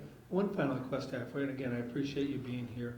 As a result of the unfortunate litigation you've been through for things that you weren't responsible for or it was questionable, have you changed your practices in terms of becoming more a safer operation? Obviously, the insurance companies are dictating to you what you can and can't do. It's unusual to see a trampoline, for instance, at a campground because of the dangers inherent with that. But have you changed your practices as a campground owner to make sure that the exposure that you have has been reduced? And that's exactly right. You know, insurance, all insurance is a matter of how does the operator handle the risk. Mhm. I mean, how do they watch their patrons? How do they fence? How they sign? A good example, we have a jumping pillow. When you buy a jumping pillow, it comes with a sign that's 18 inches by 24 inches, and the letters are an inch tall. If you posted that, you think anybody could read it? Absolutely not. But you recognize that the biggest problem on a jumping pillow is physical contact. Right. People touching Right. each other. Exactly. And if you're 10, 12 years old, that's what you like to do. Push and shove and touch. Okay, so you get it. So if you recognize that as an owner, which we do and our group does, we have our signs made 4 foot by 8 foot, reflective, 4-inch letters, and there's 17 things on that sign, but one repeats itself every other line. No physical contact, no gymnastics, no physical contacts, no pushing and shoving, no physical. Okay, so we recognize, so we've taken the time to create an environment that we're trying to make, and then you sign your waivers and that, and parents have to initial every line. Okay, you understand, you gotta watch your kid when they're swimming, you understand, because parents, they're not good parents anymore. You gotta actually tell them how to be a parent, and they sign anything. Sure, They they never read it. No, Yeah. but, and then the insurance company wants to see your waiver, you know, when you renew your policy, and my answer is, well, why don't you show me the waiver you want? Why don't you give me the waiver? Right. And we all know that waivers are pretty much worthless, but we always ask for them because it creates that, you know, tells people, hey, we're watching you, okay? I just want, your experience is invaluable in terms of what you've gone through, and it also does indicate that there's been an enhancement of the safety issues within your properties as a result of some of this, but certainly it's maybe over the top in terms of the litigation, and we want to eliminate some of those. We actually have in our law, if someone brings a frivolous claim, the party bringing that frivolous claim is obligated to pay the legal fees of the party who's offended by that. Unfortunately, the teeth in that law is not very good. If it was good, frankly, that would solve the problem even better than this. Totally. Yeah, thank you. Thank you, Mr. Chairman. Representative Watts? Unfortunately, I had to attend to something else, so I stepped out briefly and missed quite a bit of your testimony, but when you say we settled, it was your insurance company that paid the money of these settlements, correct? Yeah, well, I pay the premium, and I also run the risk of them saying, hey, bud, we're not gonna renew. Yeah. So it's a Has very, that happened? it's never happened. Okay, Okay. but it's the insurance company that pays the settlement amounts that you talked about. That is correct. And you've not been to trial, I have not. but you'd agree that juries are primarily composed of, well, they're always composed of normal people, Correct. and normal people have common sense. That is not correct. You don't think so? You're good, good, you're from, Nice try. So, if normal people don't have common sense, when you see somebody doing something negligent, where are your campgrounds, by the way? All in Wisconsin. All in Wisconsin? Yes, sir. So when you see kids doing something negligent, like jumping on this pillow thing that you were talking about, if there's 5 kids and they're jumping around and doing something negligent, when you see negligence, you as the campground proprietor try to stop that. When we see it. But when you see it, you try to Yeah, stop it. in our parks, we have a PA system that we can yell at them from either Motorola's or stationary office, okay? Well, and anybody who works for us, if they see it, they can stop. Plus, we have a wristband program that tells us whether or not you registered to be on it. And if you registered, you signed the rules, your parents signed the rules. And so we've done all of these things, and yet you still say, wristband check, and you'll see 5 high school kids run off because they don't read, okay? And then you come back a half hour later, they'll be back on it again. Then you go and say, next time I see you, you tell your parents when you're leaving the park, do we understand each other? Then it happens. So, you know, we try to be the good guys because we don't want those people banging into each other. We don't want them being negligent. And at the end of the day, we don't want to be responsible for the stupid stuff they're doing. And by the time we know about it, it already happened. You know, the next thing is an ambulance is there, you know? And so, you know, that's the world we live in. And don't get me wrong, it's, I mean, we run a great operation, as do a lot of Wisconsin campgrounds. We just do. But when you see something ridiculous, I mean, I've had people come up and say, well, I need you to pay for a doctor because I got poison ivy all over myself. Well, I don't have poison ivy on my campsites, but it is in the woods. So if you decide to go scrounging through the woods getting firewood because you don't want to pay for it, okay, and you've got, you know, why is that my fault? Everybody knows what it looks like. So when you see it, don't touch it. Representative Clarke?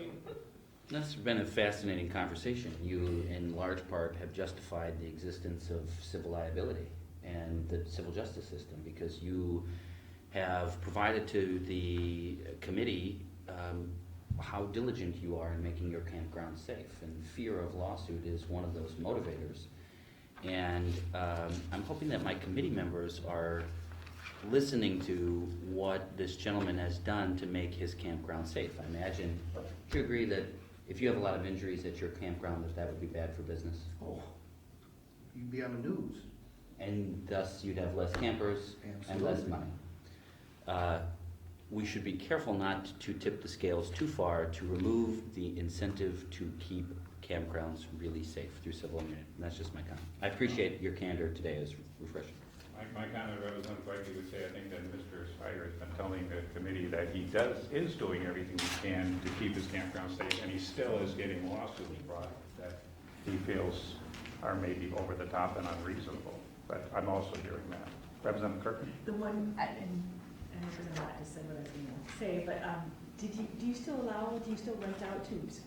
No. We sell them now. $20. $20. Thank you, gentlemen, and Mr. Shire, I hope you stay in the campground business because it's a great activity in Wisconsin when we occasionally have nice weather. It's not raining. Thank you. And that concludes our testimony on Assembly Bill 174. And that brings us to the second bill on our public hearing today, which is Assembly Bill 536. And we'll wait till things settle down. I was gonna say, if you had short side, I was wondering if you had short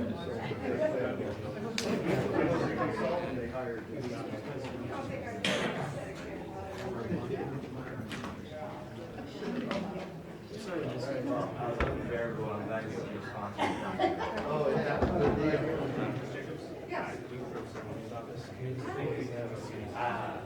It's getting warmed up this morning. Yeah, we do.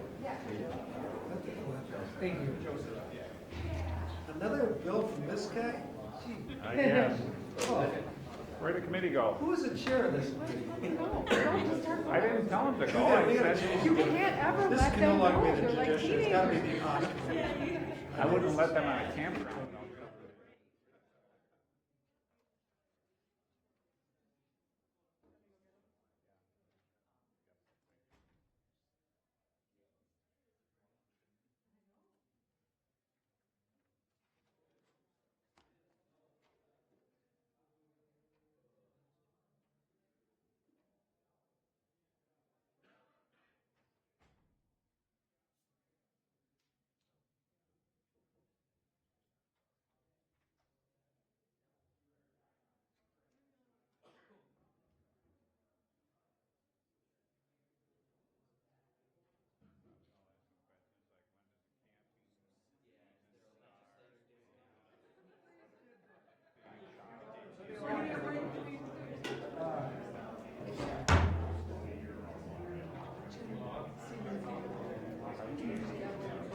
All right, we'll stand in formal.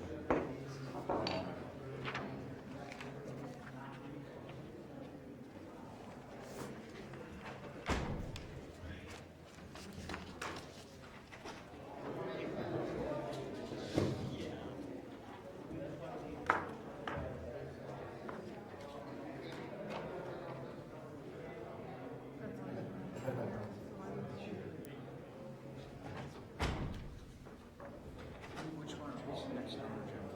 536. It's written on the end first.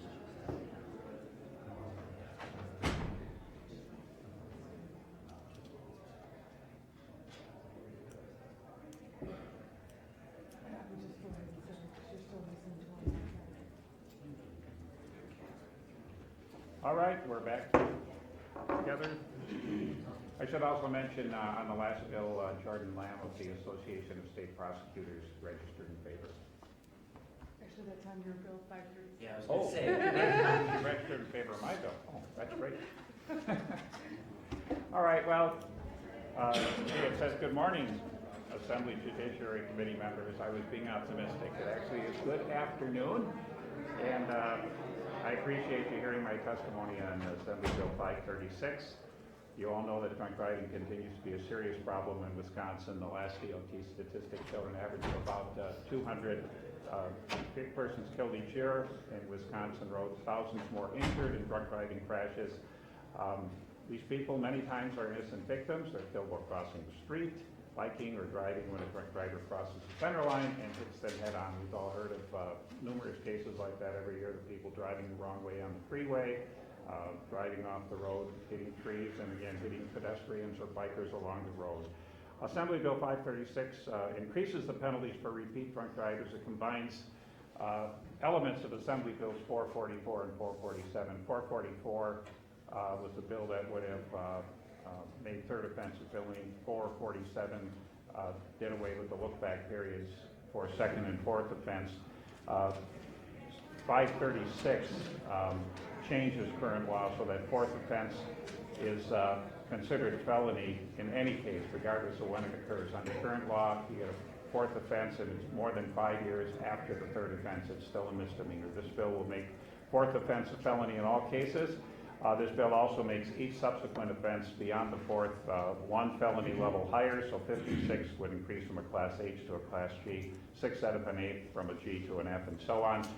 Will give judges considerably more ability to punish repeat and chronic offenders. In addition, the bill repeals the specific definition of injury in OWI cases so that prosecutors also will be able to charge for injuries that do not involve broken bones or the requirement of stitches. As you know, I realize penalties alone, tougher penalties, will not solve the drunk driving problem in Wisconsin, but I firmly believe that this is at least a part of the solution and a part that we as legislators can work on. It'll give judges the ability to impose significantly harsher penalties on repeat drunk drivers. And I know members of this committee have shown a willingness to support bills that toughen OWI laws in the past, and I hope that you'll join me in supporting Assembly Bill 536. It does have a Senate bill companion, 455, and that has been introduced in the Senate by Senator Darling. And I will be glad to answer any questions or comments you have. Representative Larson? Everybody knows I'm not a lawyer here. And so I guess. One of the few on this committee, by the way. Yeah. The only one right now. I'm sorry? The only one right now. The only one right now. No, but you're solid. I'm gonna show my ignorance here because I don't really know the difference between a Class H felony, a G and F, and so on. So can you kind of explain to me a little bit the difference in the punitive or the damages, or what it's gonna cost me if I'm convicted of an H versus a G or one of the other ones? And the Ledge Council can certainly give you the specifics on the different classes of felonies, but for example, a Class H felony, I think the maximum amount a person can be in prison for is 6 years. Class G felony, G felony, the maximum imprisonment is around 10 years. So it would give prosecutors, say in the case of a fourth offense, if it occurs more than 5 years after the first offense right now, they would be charged with a misdemeanor, and the imprisonment time would be actually less than a year in jail.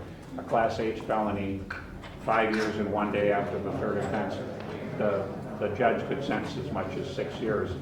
For people with fifth and sixth offenses, right now the maximum is around 6 years. That would increase to around 10 years. Plus the fine levels also go up.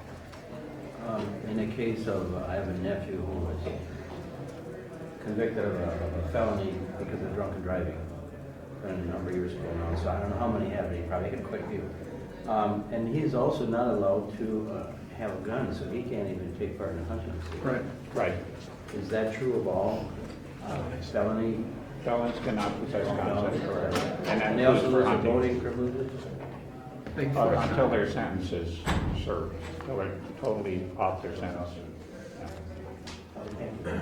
And Representative Quakie, did you have? Well, I just was curious about the change in the injury definition. What is left behind? I was just trying to find this section, so maybe either Mr. Chair, the author, or Ledge Council, what would be left behind? What would the jury instruction read? Does the prosecutor have to prove as an injury in order to use the increased penalty? So it would leave the term injury undefined. And that's, this particular provision was changed last session.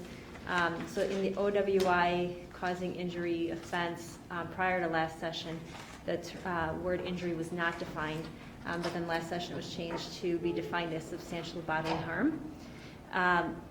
The effect of that is, again, that it's undefined, and I think in reviewing the case law on this particular issue, I was unable to find any published court decisions that define injury when I reviewed for that bill last session.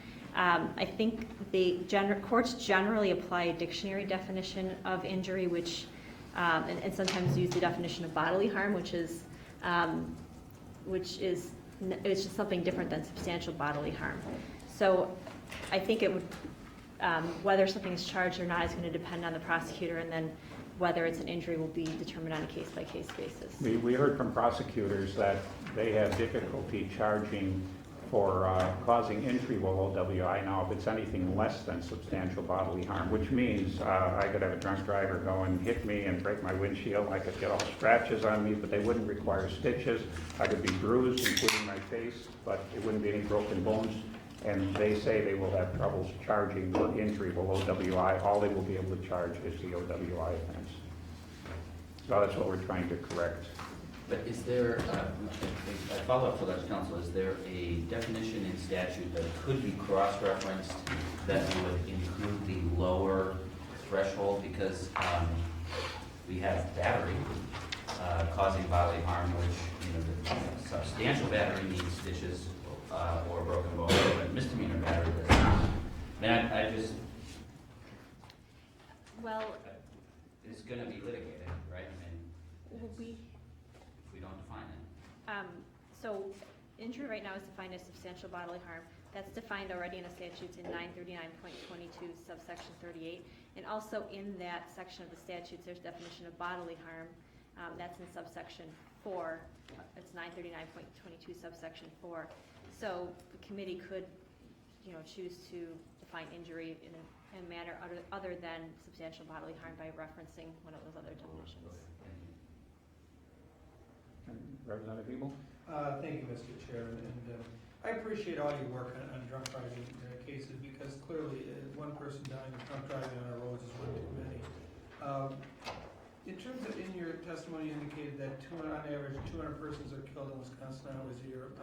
What has that trend been, say, over the last 10 years? Is it pretty stable? Is it? I think it's gone down a little bit. I want to say a number of years ago, I heard the average was 220, and so now it's down to around 200. And again, that's all cases. That includes the individual drunk driver driving who goes in the ditch and hits a tree and just kills themselves.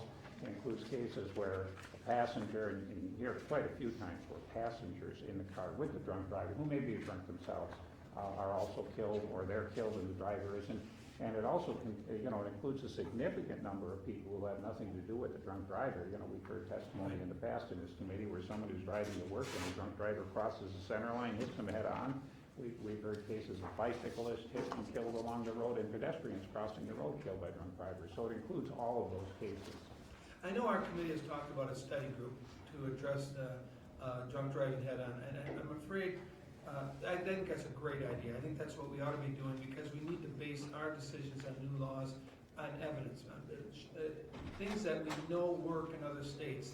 And this clearly is a commendable bill, but I hope it's more than just a feel-good bill, because it increases our felony numbers, increases potential our prison population, but I don't know that it really addresses the problem of treatment, which is really, from my understanding, is really the area of concern of greatest need, because that's where we can, in other states and other studies have shown that treating the illness, which it is much more effective than throwing people in prison. Now, granted, I want these drunk drivers off the road, but in long term, the solution seems to be more in the area of spending money on treatment, not unlike spending money on education to keep kids out of prison as well. I mean, there's a corollary there, and I think we go to the heart of the problem, and hopefully that study group will do that. And so I'm hopeful that we can go in that regard, and I think this is a bill that has potential to do some good, but I don't know. It may only be a feel-good bill. Help me out there. Is it more than just a feel-good bill?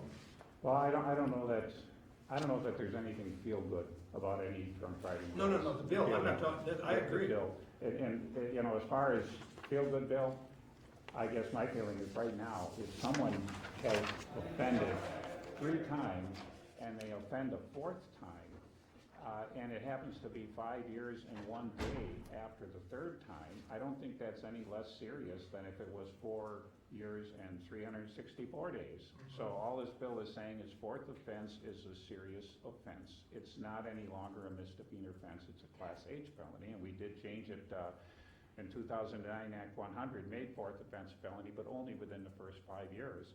And I think when you look at the chronic repeat drunk drivers who are causing our problems, this does not take away any treatment options that are there right now.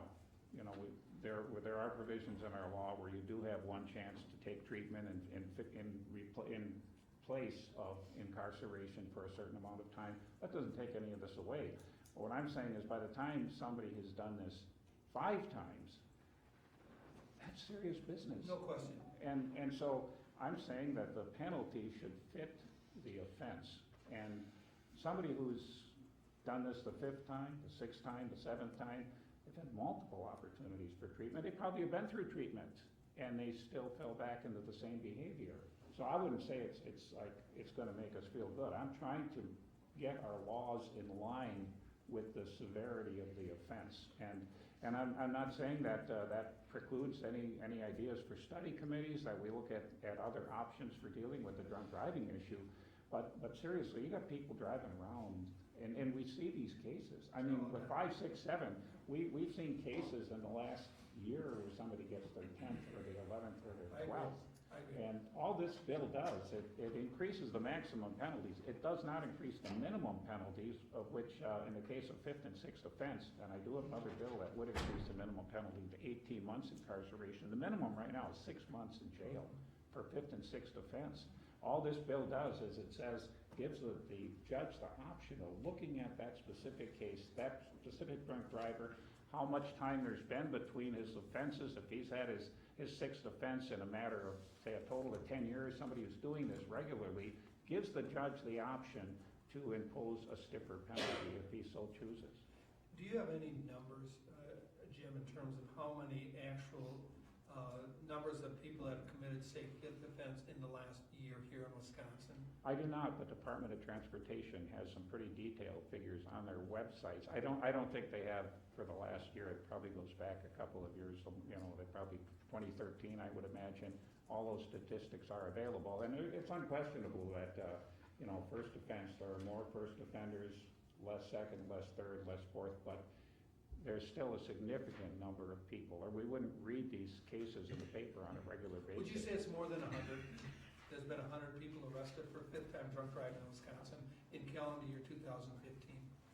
I would think probably yes, based again on newspaper reports, and I don't read the newspapers from across the state. You and I agree, the greater was 0. Yeah, One other absolutely. comment I have to make is that this is a Judiciary Committee, but I think it could be the odd committee because I think this is your maybe 23rd bill. That's your district, never mind. But I've still got several bills that have not even had a public hearing that I beg you to please give me that opportunity maybe in the future. And as far as this being the odd committee, the number of bills that I've had in front of this committee are not comparable with the number of my bills that have been passed that have been before this committee. So That doesn't very speak to the small, quality of the very bills. small percentage. So Thank you, Mr. Chairman. you're welcome. Any further questions? All right, thank you, committee members. We will take a 5-minute break, and then we will come back for our executive session. 5 minutes.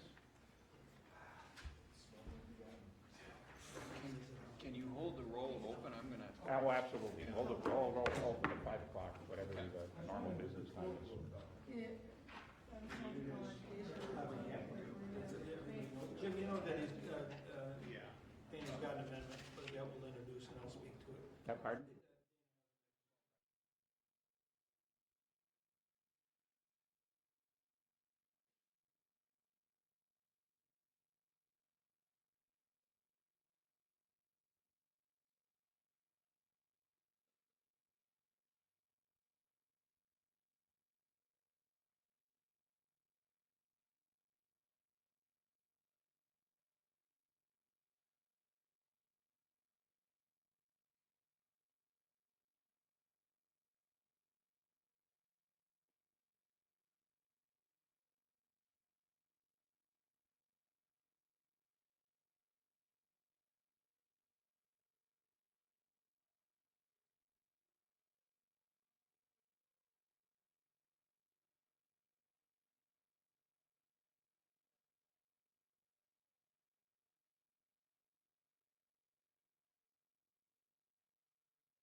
Assembly Committee on Judiciary, and with unanimous consent, we'll use the same roll from the public hearing. And first up, we have Assembly Bill 95 relating to interest rates on judgments in small claims action. And Jessica, take it away. So under current law, any recovery of money in a civil action accrues interest at the rate of 1% plus the prime rate. Assembly Bill 95 would change that interest rate to 12% annually in small claims actions. Explain the substitute amendment? Sure. Okay.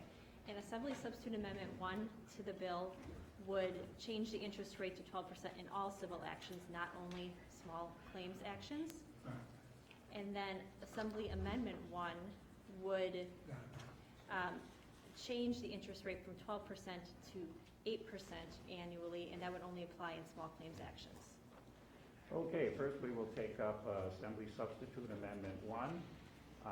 And I appreciate the fact that Representative Watts introduced the amendment 24 hours before our hearing, and also the fact that he did talk to the author. So I will hear a motion and second for adoption of Assembly Substitute Amendment 1. So moved. Second. And discussion, I'll start the discussion by saying that I had talked to the author of the bill, Representative Thiesfeld. He is not in support of Assembly Substitute Amendment 1, and so I will be voting against it. Representative Gable? Yes, Mr. Chair, the substitute amendment, what it does is it makes all interest on any judgments 12%. Rather than have a bifurcated small claims 12% and then the others 1% plus prime, I believe it is. And so this is just a matter of fairness. And so the amendment is an attempt. Actually, this was the law prior to it changed back, I believe, in 2008, something like that. Anyway, what we found out is that having prime plus 1 on interest, and we said this, it's devastating to a judgment holder to have such a low interest rate. There's no incentive to pay off a judgment. And by having the 12% interest, that allows for a strong incentive for all creditors who have a judgment against them to pay their bills, to pay a legitimate judgment against them, and it encourages them even to go out and get a loan, because you get a loan at a much lower rate than the judgment rate. And it's very easy to calculate. 1% a month, if a person's got a judgment against me for $1,000, I know exactly what my interest is going to be. It's 1% a month. It's going to cost me 10% or $10 each month that I hold out that loan. So that calculation, try to do a calculation on prime plus 1.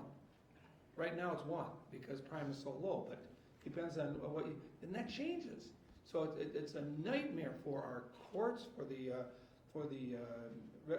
clerk of courts in terms of calculating what a payoff is going to be. This is just, it worked, and we should never have changed it. And this 12% interest, it's high, but it's a huge incentive to pay off these debts. So that's the reason for the substitute amendment. Thank you. Representative Thiesfeld? Yeah, thank you. Gary and I, we had this bill last session, and we talked about this last session too. And I'm not saying that I disagree with what he's saying, but that will not pass. Nothing will change if that is the case.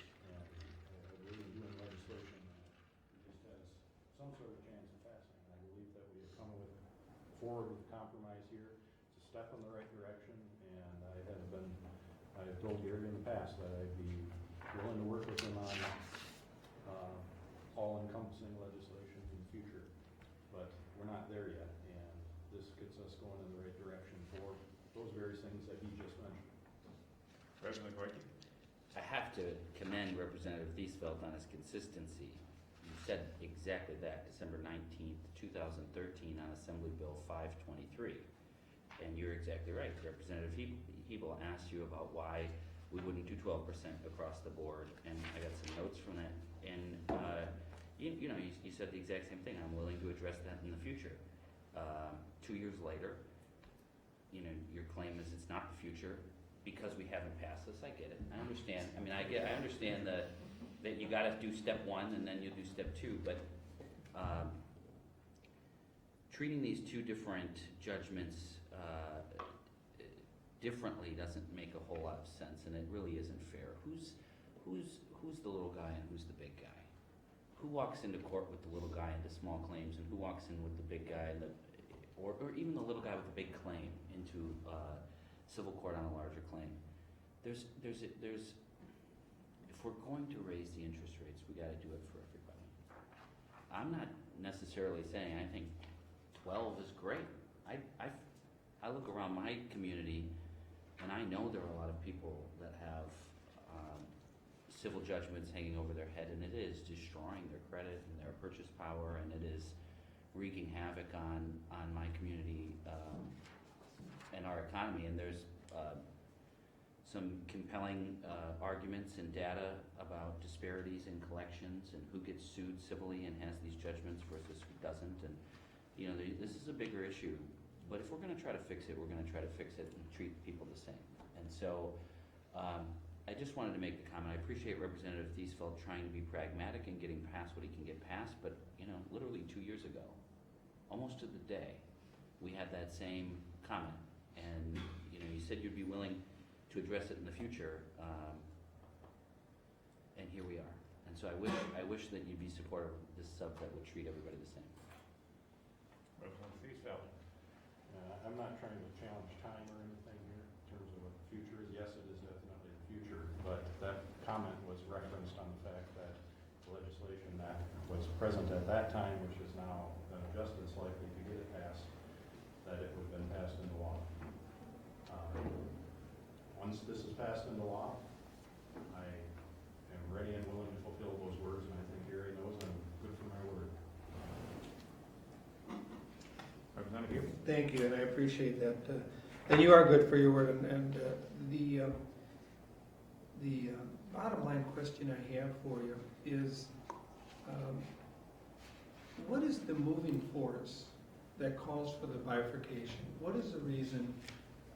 There's lobbyists that obviously come to you, legislators that have come to you that said, we can't support this bill. And can you be specific as to who or what entity feels that judgments other than small claims should be lower than the 12%? Well, if I think I'm answering your question correctly, small businesses are the ones who have come to me and said that prime plus one is not sufficient. And you in the past have shared that with me. Right. I think that Absolutely. indicated that earlier. They don't have the deep pockets of a larger organization to be able to make all of the recoveries that are necessary and to move forward, because they're not involved in who knows how many other business entities that can, as any corporation would do, they invest in lots of different things, so if one part falls down, the rest of it kind of covers for it. Your small businesses don't have that advantage. And so that would be the reason, and the other reason is, you know, Representative Goike used the word pragmatic, and I certainly would apply that to it. Well, would this be insurance companies that don't want the 12% interest? I don't recall that. But we're talking about non-small claim actions, those judgments that are in excess of $10,000, because small claims now is a $10,000 limit. So would it be those? I imagine insurance companies have to pay when there's a judgment against them. They want to pay it right away. Of course, maybe they don't want to pay it right now because the interest rate. They can do a lot better with their investments. There's probably a disincentive to pay off a judgment. It may even increase appeals. Have they talked to you? Is it the insurance industry that does not want the 12% interest? Or who is it? Why are we not being fair? Who's the strength behind this bifurcation of interest? I do not recall insurance companies coming to talk to me about this. But there is somebody talking to you about it saying it won't pass. Well, that would be members. And do your members express a reason as to why the 12% across the board is not? They do, but it was not insurance companies. And Well, who was it? I'm not gonna speak for other members, no, I'm not gonna. All right, okay. Well, I thank you very much for allowing us the latitude to have this discussion, because I think it's really important. Nice to have the bills off here in the committee. Exactly. I got some bills that I've authored that, oh, they haven't come up yet, never mind. Thank you. All right, with no further questions or comments, clerk, please call the roll. Rubenard. Aye, no. Aye, no. Warlacher. No. Kirkman. No. Larson. No. Hayden. No. Peacefeld. No. Wax. Hebel. Yes. Goiki. Aye. Okay, that brings us to Assembly Amendment 1, and Jessica, Assembly Amendment 1 to Assembly Bill 95. Assembly Amendment 1 changes the interest rate from 12% to 8% in small claims actions. Motion for passage of Assembly Amendment 1. So moved. Second. Farlacher and Kirkman. Discussion?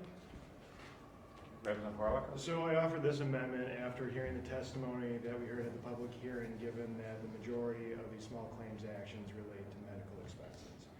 But for the grace of God, any one of us in this room could incur those same medical expenses. I know we all represent constituents that are in this boat, and I don't believe that they should be penalized at 12% because through no fault of their own, they incurred these debts. I do understand the other side of the argument that you have to have something that encourages settlement. And I also understand that a prime plus one not only is not workable for business, but that it also has the possibility of going well above 12% in the future. So in that climate, I offer this amendment at 8% because I believe it's a square deal, as a former president once said, for both parties involved. Thank you. And I will be supporting this amendment myself, Representative Hebel. Wonderful. I think it's moving in the right direction, and I appreciate that, because frankly, small claims judgments generally are against individuals who are of lower means, usually not represented, and so it would make it more palatable for the little guy, if you will. But would you have an objection to a friendly amendment to make it 8% across the board of all judgments? That was not contemplated within the context of my amendment. My amendment specifically took into account the bill as is, and so therefore it would not be a friendly amendment. Would you be interested in that? Not at this time. Again, I will vote. I appreciate the move. I think it's the right direction, but I do think we are making a huge mistake when we don't treat all of our constituents fairly. What this shows is that there's favoritism towards one part of our society and not across the board. So as much as I like the amendment, it doesn't go to treatment fairness. But thank you for introducing it. Thank you. Representative Goiki? Thank you. I walked in planning to join Representative Hebel, and normally I see the Horlocker amendment and I think, all right, I'm a no. And it's easy, you know. I know a number of people in my neighborhood that have civil judgments, and it's terrifying. I mean, you know, I don't like so I think I'm gonna vote for the amendment and then no on the bill, which may be weird, but, you know, the truth is, there is a huge imbalance of power when somebody walks into a courtroom without an advocate, and that in small claims, the vast majority of people do that. They face the system alone without a trained lawyer to defend them, and, you know, the right thing to do would be to bring this across the board. But 4% would make a big difference in the lives of the people that I know that are in this situation, trying to climb out of debt, trying to gain credit back, trying to be able to buy a car or a house or just find some stability. So I'm going to support it, but then I'm about to vote no, so it's weird. And I just thought I would make that comment because I had a change of heart just now. I don't have any number on small claims actions, but I'm assuming though that a significant number of the plaintiffs would also be little guys who can't afford a lawyer and they have a dispute with somebody. You know, you said you paid my house for so much and you didn't do it, and I paid you and I want my money back. So it's not just a matter of big guys going after little guys. Many times it's little guys going after other little guys. Representative Heaton? I just wanted to say on the amendment, I think it makes the bill a little bit better. I'm going to support the amendment. I am not going to support the bill, although I certainly understand and respect the well-intentioned motivation for the bill. I'm going to support the amendment, but not the bill. Okay, with that, clerk, please call the roll. This is on Assembly Amendment 1. Aye. Aye. Walker. Aye. Kirkman. Aye. Larson. Aye. Eaton. Aye. Leesfeld. Aye. Wax. Hebel. No. Quickie. Aye. Okay, thank you. And that brings us to the Assembly Bill itself, 95. Did you have anything else to add to that, Jessica? No, unless someone else wants to. Okay, do we have a motion for adoption? Motion for passage, actually. So moved. So we got a Orlacher and Leesfeld discussion. I think we've already had pretty good discussion on it. With that, clerk, please call the roll. Herman Scott. Aye. Orlacher. Aye. Kirkman. Aye. Larson. Aye. Eaton. No. Leesfeld. Aye. Wax. Hebel. No. Quickie. No. Okay, bill passes, and we will hold the roll open for Representative Watts until the end of business today. That brings us to Assembly Bill 201 relating to the duty to stop at the scene of a motor vehicle accident. And we do not have any amendments on this bill. Jessica, would you say a few words about Assembly Bill 201? Under current law, the operator of a vehicle has a duty to stop and fulfill certain requirements if he or she is involved in an accident that results in injury or death or vehicle damage. Under the jury instructions, a jury is generally advised that one of the elements of this offense is that the operator knew that the vehicle was involved in an accident involving a person or vehicle. The bill changes this element to require that the operator knows or has reason to know that the accident resulted in injury, death, or damage, and further requires the operator to reasonably investigate what was struck if there was an accident. Okay, thank you. Do we have a motion and second for passage of Assembly Bill 201? Kirkman Second. and Horlocker. Discussion? President Hebel? Thank you, Mr. Chair. The bill's good. I like, the problem is that it uses reasonableness throughout except for, and I apologize I didn't get an amendment in before this, but the only reason I'm going to vote against it is because there has to be a reasonable assumption that the person hit something. And that's not part of this bill, so it's really a technical amendment, but I want to make sure that it gets done. I don't think the author will have a problem with that. I think reasonable appears in this bill 3, 4, 5 times, but the first part of it is where we need to have a reasonable assumption that you hit something. Is I think the information that we came up with. So it's really technical. Well, I will discuss that with Representative Jacques, and there's plenty of time before we would take this bill to the floor. Thank you. Any further discussion, Representative Feige? Yeah, thank you, Mr. Chair.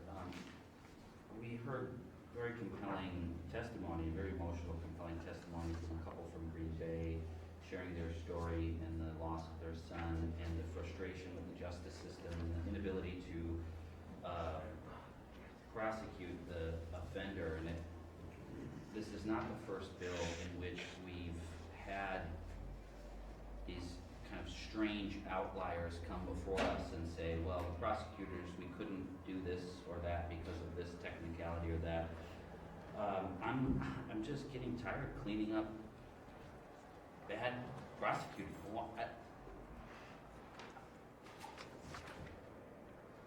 It's not easy being a DA, and it's not easy defending folks in court. And there's a lot of variables, and evidence changes, and getting a conviction is not an easy thing. There's a lot of moving pieces.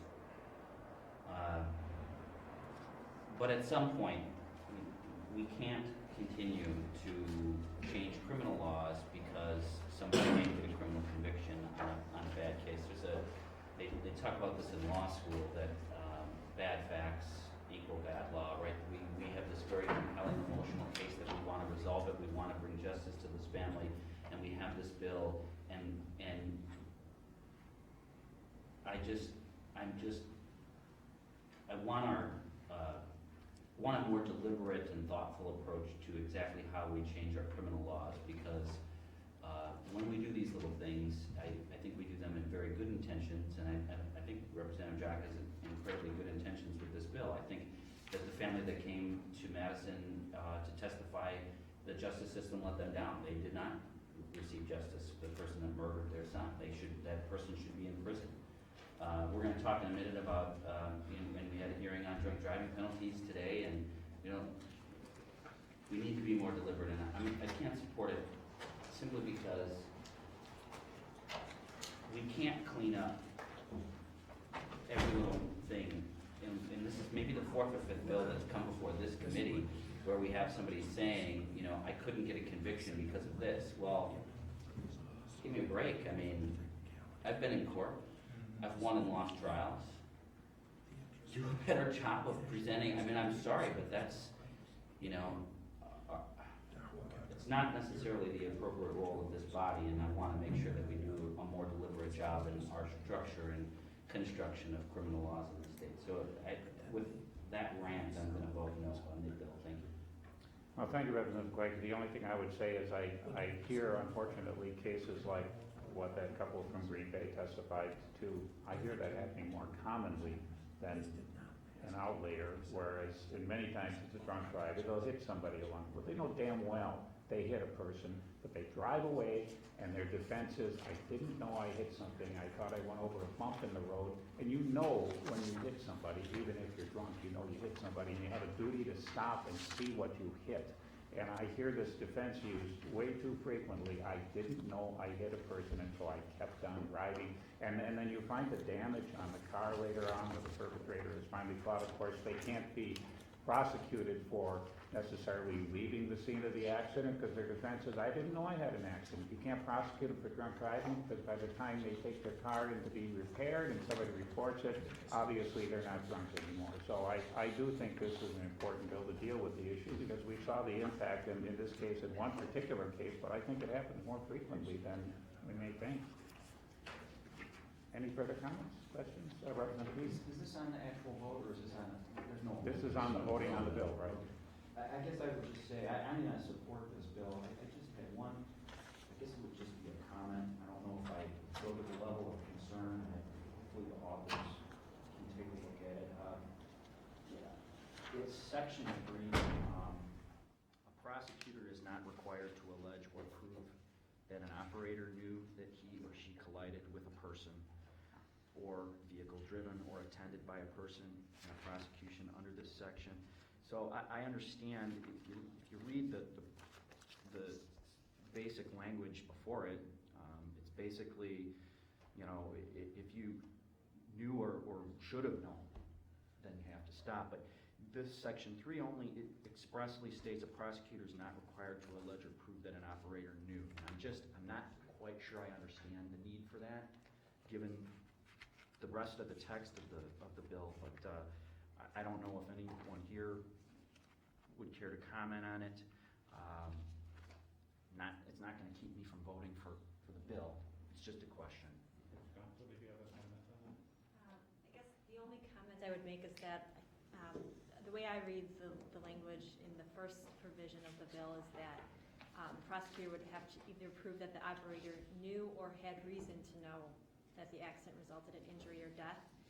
So I suppose that you could read sub 3 as not requiring the proof of that the operator knew, but I think on the flip side they still have to prove a reason to know as one of the elements. I don't know exactly why that last provision was added. That might be a better question for the author, but the way I read it is that it's know or has reason to know. One of those two has to be proven. Yeah, and I guess my comment really goes to, I just wouldn't want there to be confusion. I think I understand the intent of this bill. If you knew or reasonably should have known you hit somebody or hit something, and you need to stop. But this just has a potential for maybe bringing some confusion in. I just would hope that we take a further look at it, that's all.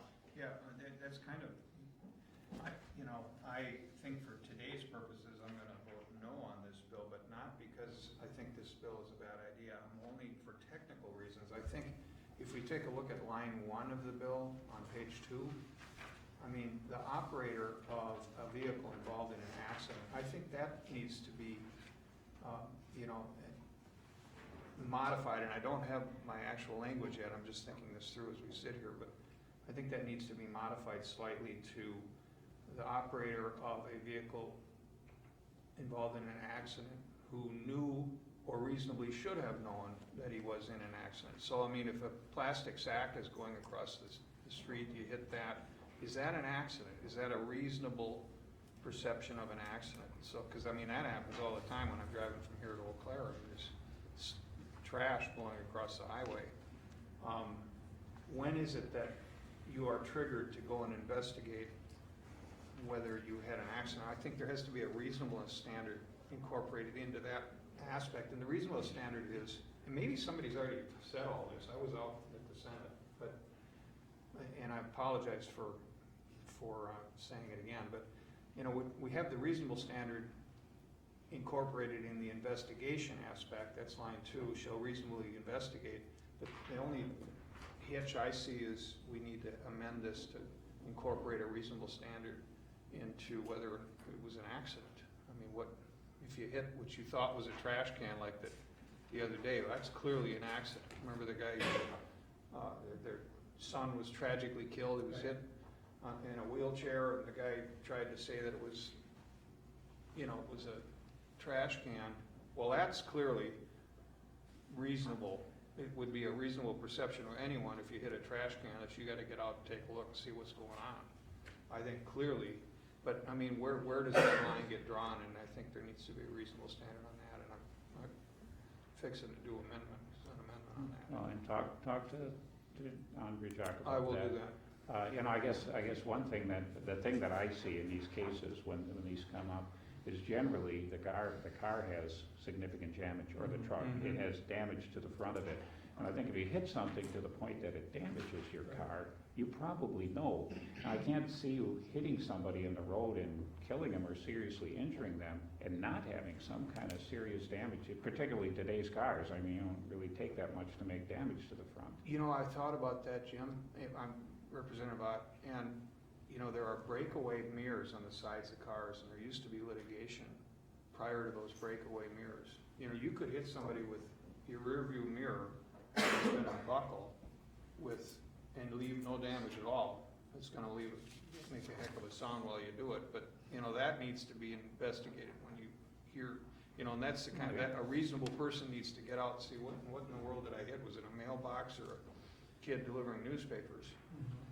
So I just think a reasonable standard needs to be incorporated in that. Otherwise, I think this is an excellent bill and an excellent idea, frankly. Representative Quakey? Thank you. For the council, does this create, any driver in any accident would have the duty to reasonably investigate what was struck in that accident?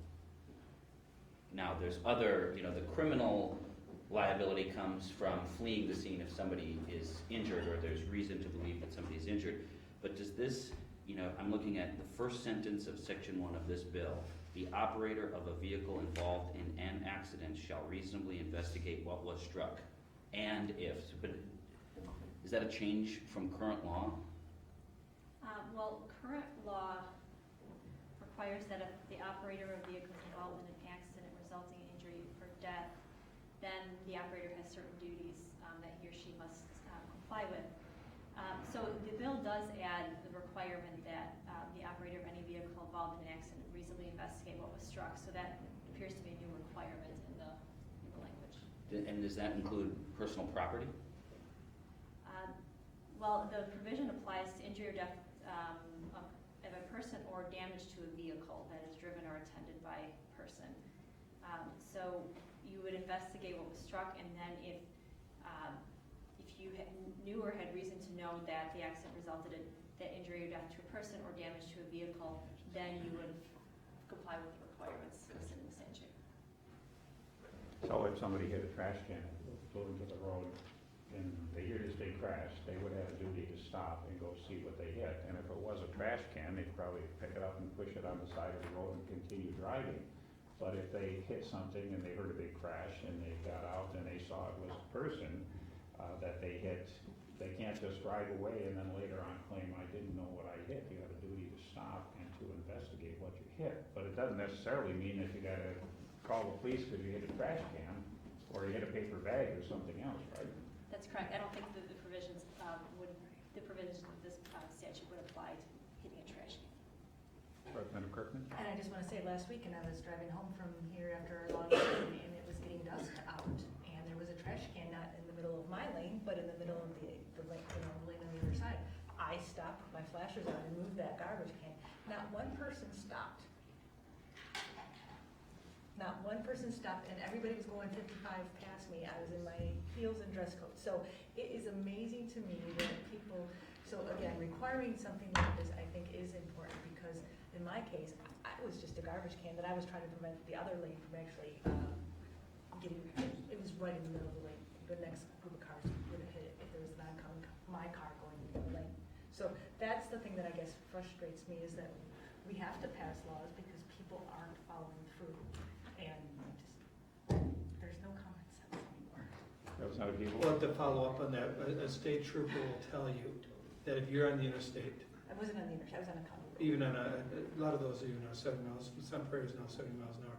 And they'll tell you, do not leave, do not stop, do not get out of your car. So I mean, there's a balancing there too, that, you know, it's nice that you stopped and you got the garbage can out of the road, but endangering your life, a police trooper will tell you, don't you ever stop your car unless you hit some property. Now with this law, it would be property damage. But we want to make sure that we don't have that issue where you hit something and you violated the law because you happen to not stop. That's a dangerous situation. It was one of those large garbage cans, 4 feet in height. Yeah. And it was laying dead center in the middle of the lane, and the only way it was gonna get out of the lane was if somebody stopped and actually moved it out. So, being that I was wearing a bright pink coat, I thought that I was a little bit, Just got the beer honey, so you're all set. Okay, see, President Larson, did you have? No, Okay. I was just. Okay, seeing no further discussion, clerk, please call the roll. This is on Assembly Bill 201. Representative Ott. Aye. Vorlacher. Kirkman. I, Larson. Aye. Eaton. Aye. Peacefeld. Aye. Wax. No. Hebel. No. Quickie. Okay, bill passes, thank you. That brings us to Assembly Bill 377, relating to court proceedings for traffic violations. Would you like to explain that to us, Jessica? In the current law, if someone appears in circuit court on a traffic violation, the judge must verbally notify the defendant that he or she may request a continuance, and also the statute provides the opportunity for an immediate trial. The bill removes the requirement that the judge verbally notify the defendant of the option for continuance, but the statute still allows, or the bill still allows the option for continuance. In addition, the bill removes the option for an immediate trial, except for non-moving violations, which are parking tickets. Okay, thank you. We have no amendments on this bill. Do I have a motion for adoption and a motion for passage and second? So Peacefeld and Vorlacher. Discussion? Yeah, I just talked to my brother who's a municipal judge, and he said this has never happened. I did not, the testimony, do you remember what, was there some courts where the defendant would ask for an immediate trial, and that was the issue? Well, I think, can I? Go ahead. And if I get it wrong, please. I believe that there's a Wisconsin Supreme Court case that illustrated the problem here, and I forget the name of the case at this point. Oh, that's fine. We did talk about it it was talked about at the. Well, was there actual incidents where a judge was asked to have an immediate trial, and wasn't that? I think under the facts of the case, there was the fact that it wasn't, the judge didn't follow say the magic words was the basis for an appeal that was successful. Okay. If that's essentially the same. It's never happened in my brother's court. I have never seen it happen where someone was pled not guilty and asked for the municipal. Yeah, and this only deals with. Circuit court? The circuit court, correct. But I've never seen that where a defendant will ask when they plead not guilty, I want an immediate trial. And you know what? You never will see it now. Well, at least that's. Well, maybe the that legislature. was that part of it. But yeah, thank you for clarifying that. I'll vote. Clerk, call the roll, please. Representative Ott. Aye. Vorlacher. Aye. Kirkman. Aye. Larson. Aye. Eaton. Aye. Peacefeld. Aye. Wax. Aye. Hebel. Yes. Quickie. Yes. Okay, thank you, and that brings us to Assembly Bill 432, relating to revocation of operating privileges for certain offenses related to operating while intoxicated, operating after vacation, and providing a criminal penalty. And we do have an amendment on this bill from Representative Jenrich. Jessica, would you like to explain the bill and amendment to us? Sure. Assembly Bill 432 requires the Department of Transportation to revoke a person's operating privilege permanently if the person has 5 or more convictions for OWI offenses in the person's lifetime, or has 3 or more OWI convictions within a 25-year period, and has 2 or more qualifying convictions. And a qualifying conviction generally is a conviction for certain homicides or felonies involving the use of a vehicle. In addition, under the bill, if a person's operating privilege is permanently revoked, he or she is not eligible for an occupational license. However, the person may apply for reinstatement of his or her operating privilege after 10 years of the revocation period having elapsed. So there's Assembly Amendment 1 to the bill, and that creates additional provisions relating to a DOT appropriation and the bill's effective date. So I'll basically describe 3 changes. The first is that the amendment increases a DOT appropriation relating to vehicle registration and driver's licensing by an amount of $198,510 for the fiscal year in which the bill takes effect. And that's increase is to fund, is for funding for purposes relating to the revocation of the operating privilege under the bill. Second, if the bill takes effect in the fiscal year 2016-17, then the amendment also requires DOT, when it submits information for the 2017-19 biennial budget bill, to also submit information concerning the same appropriation as though the $198,000 appropriation had not been made. And then finally, the amendment provides that the bill's effective date is generally the first day of the 9th month beginning after publication, except that the provision that increases DOT's appropriation takes effect on the day after publication of the bill. Okay, well, Second. we'll start out with you, with the amendment. Okay, we got a motion and a second. Watson, people, discussion? Good amendment. I agree. Clerk, please call the roll. Representative Ott? Aye. Rollecker? Aye. Kirkman? Aye. Larson? Aye. Eden? Aye. Leesfeld? Aye. Wax? Aye. Hebel? Aye. Quickie? Aye. Okay, passes unanimously, and that brings us to the bill itself. Do we have a motion and a second for the passage of Assembly Bill 432 as amended? So moved. Second. Evil, Horlacher, discussion? Clerky? Thank you. Representative Clerky, excuse me. It's fine. I'm gonna vote for the bill. I thought a lot about it. We've got bad guys in the world, and we're gonna have bad guys in the world after this bill passes, and we've gotta figure out solutions in which to prevent those bad guys from doing harm, and we're probably gonna get it wrong more often than we're gonna get it right.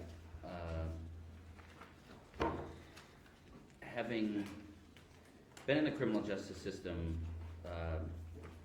we're not winning. I don't think we're winning. Sometimes, maybe we did a couple things right in the last couple of years, but in general, we're not really winning. My community's not really that much safer. I don't know about yours. I mean, people aren't even stopping to help Sam Kirkman get a trash can out of the road. Terrible. Maybe we should have a bill to make that a misdemeanor, or a felony. You know, when I was a law student, I taught in an inner city high school in Milwaukee, and I had a guest speaker come in, a municipal judge in Milwaukee, and we were talking about driver's license, and we were teaching the kids in that classroom why you should get a driver's license and the penalties associated and the consequences associated with driving without a license. They are very serious, as the bill outlines, that operating without or after revocation is not frequently a jail sentence, but it can be, and it is a criminal conviction. It does have consequences. The judge that came in to speak asked the kids, was talking about what do you need to drive, and you know, the first hand goes up and it says you need a driver's license, and he says that's not necessarily true, and he says, well, what do you need to drive? And eventually got out of the kids, well, what do you guys need to drive? Keys. You don't need a license to drive, you need keys to drive.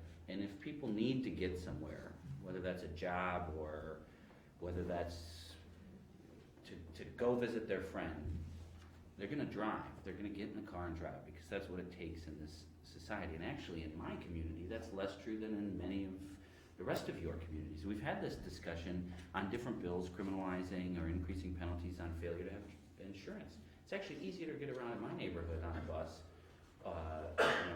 than it is in many of your districts. People are gonna just get in the car and drive, and they're gonna say, you know what? Bring it on. I don't care anymore. Throw everything you got at me. Make me a criminal again. I'm already a felon. What else can you do to me? I've been to prison, I've been to jail. What do you want from me? What should I do to abide by the system, this criminal justice system that we've established? So they raise the white flag and they give up and they say, give me your best shot. And they are going to ignore our mandate today, and they're gonna get keys and they're gonna drive. Now, I go on these rants weekly, it seems, about the criminal justice system, but I do have a significant, I have less patience for drunk drivers. And I talk about the criminal justice system and why people commit crimes, and often I talk about how criminals are not rational actors and they don't do this cost-benefit analysis of whether or not they should engage in this bad behavior, and often they're in moments of crises or trauma, or they're intoxicated or not medicated for mental health disorder, etc.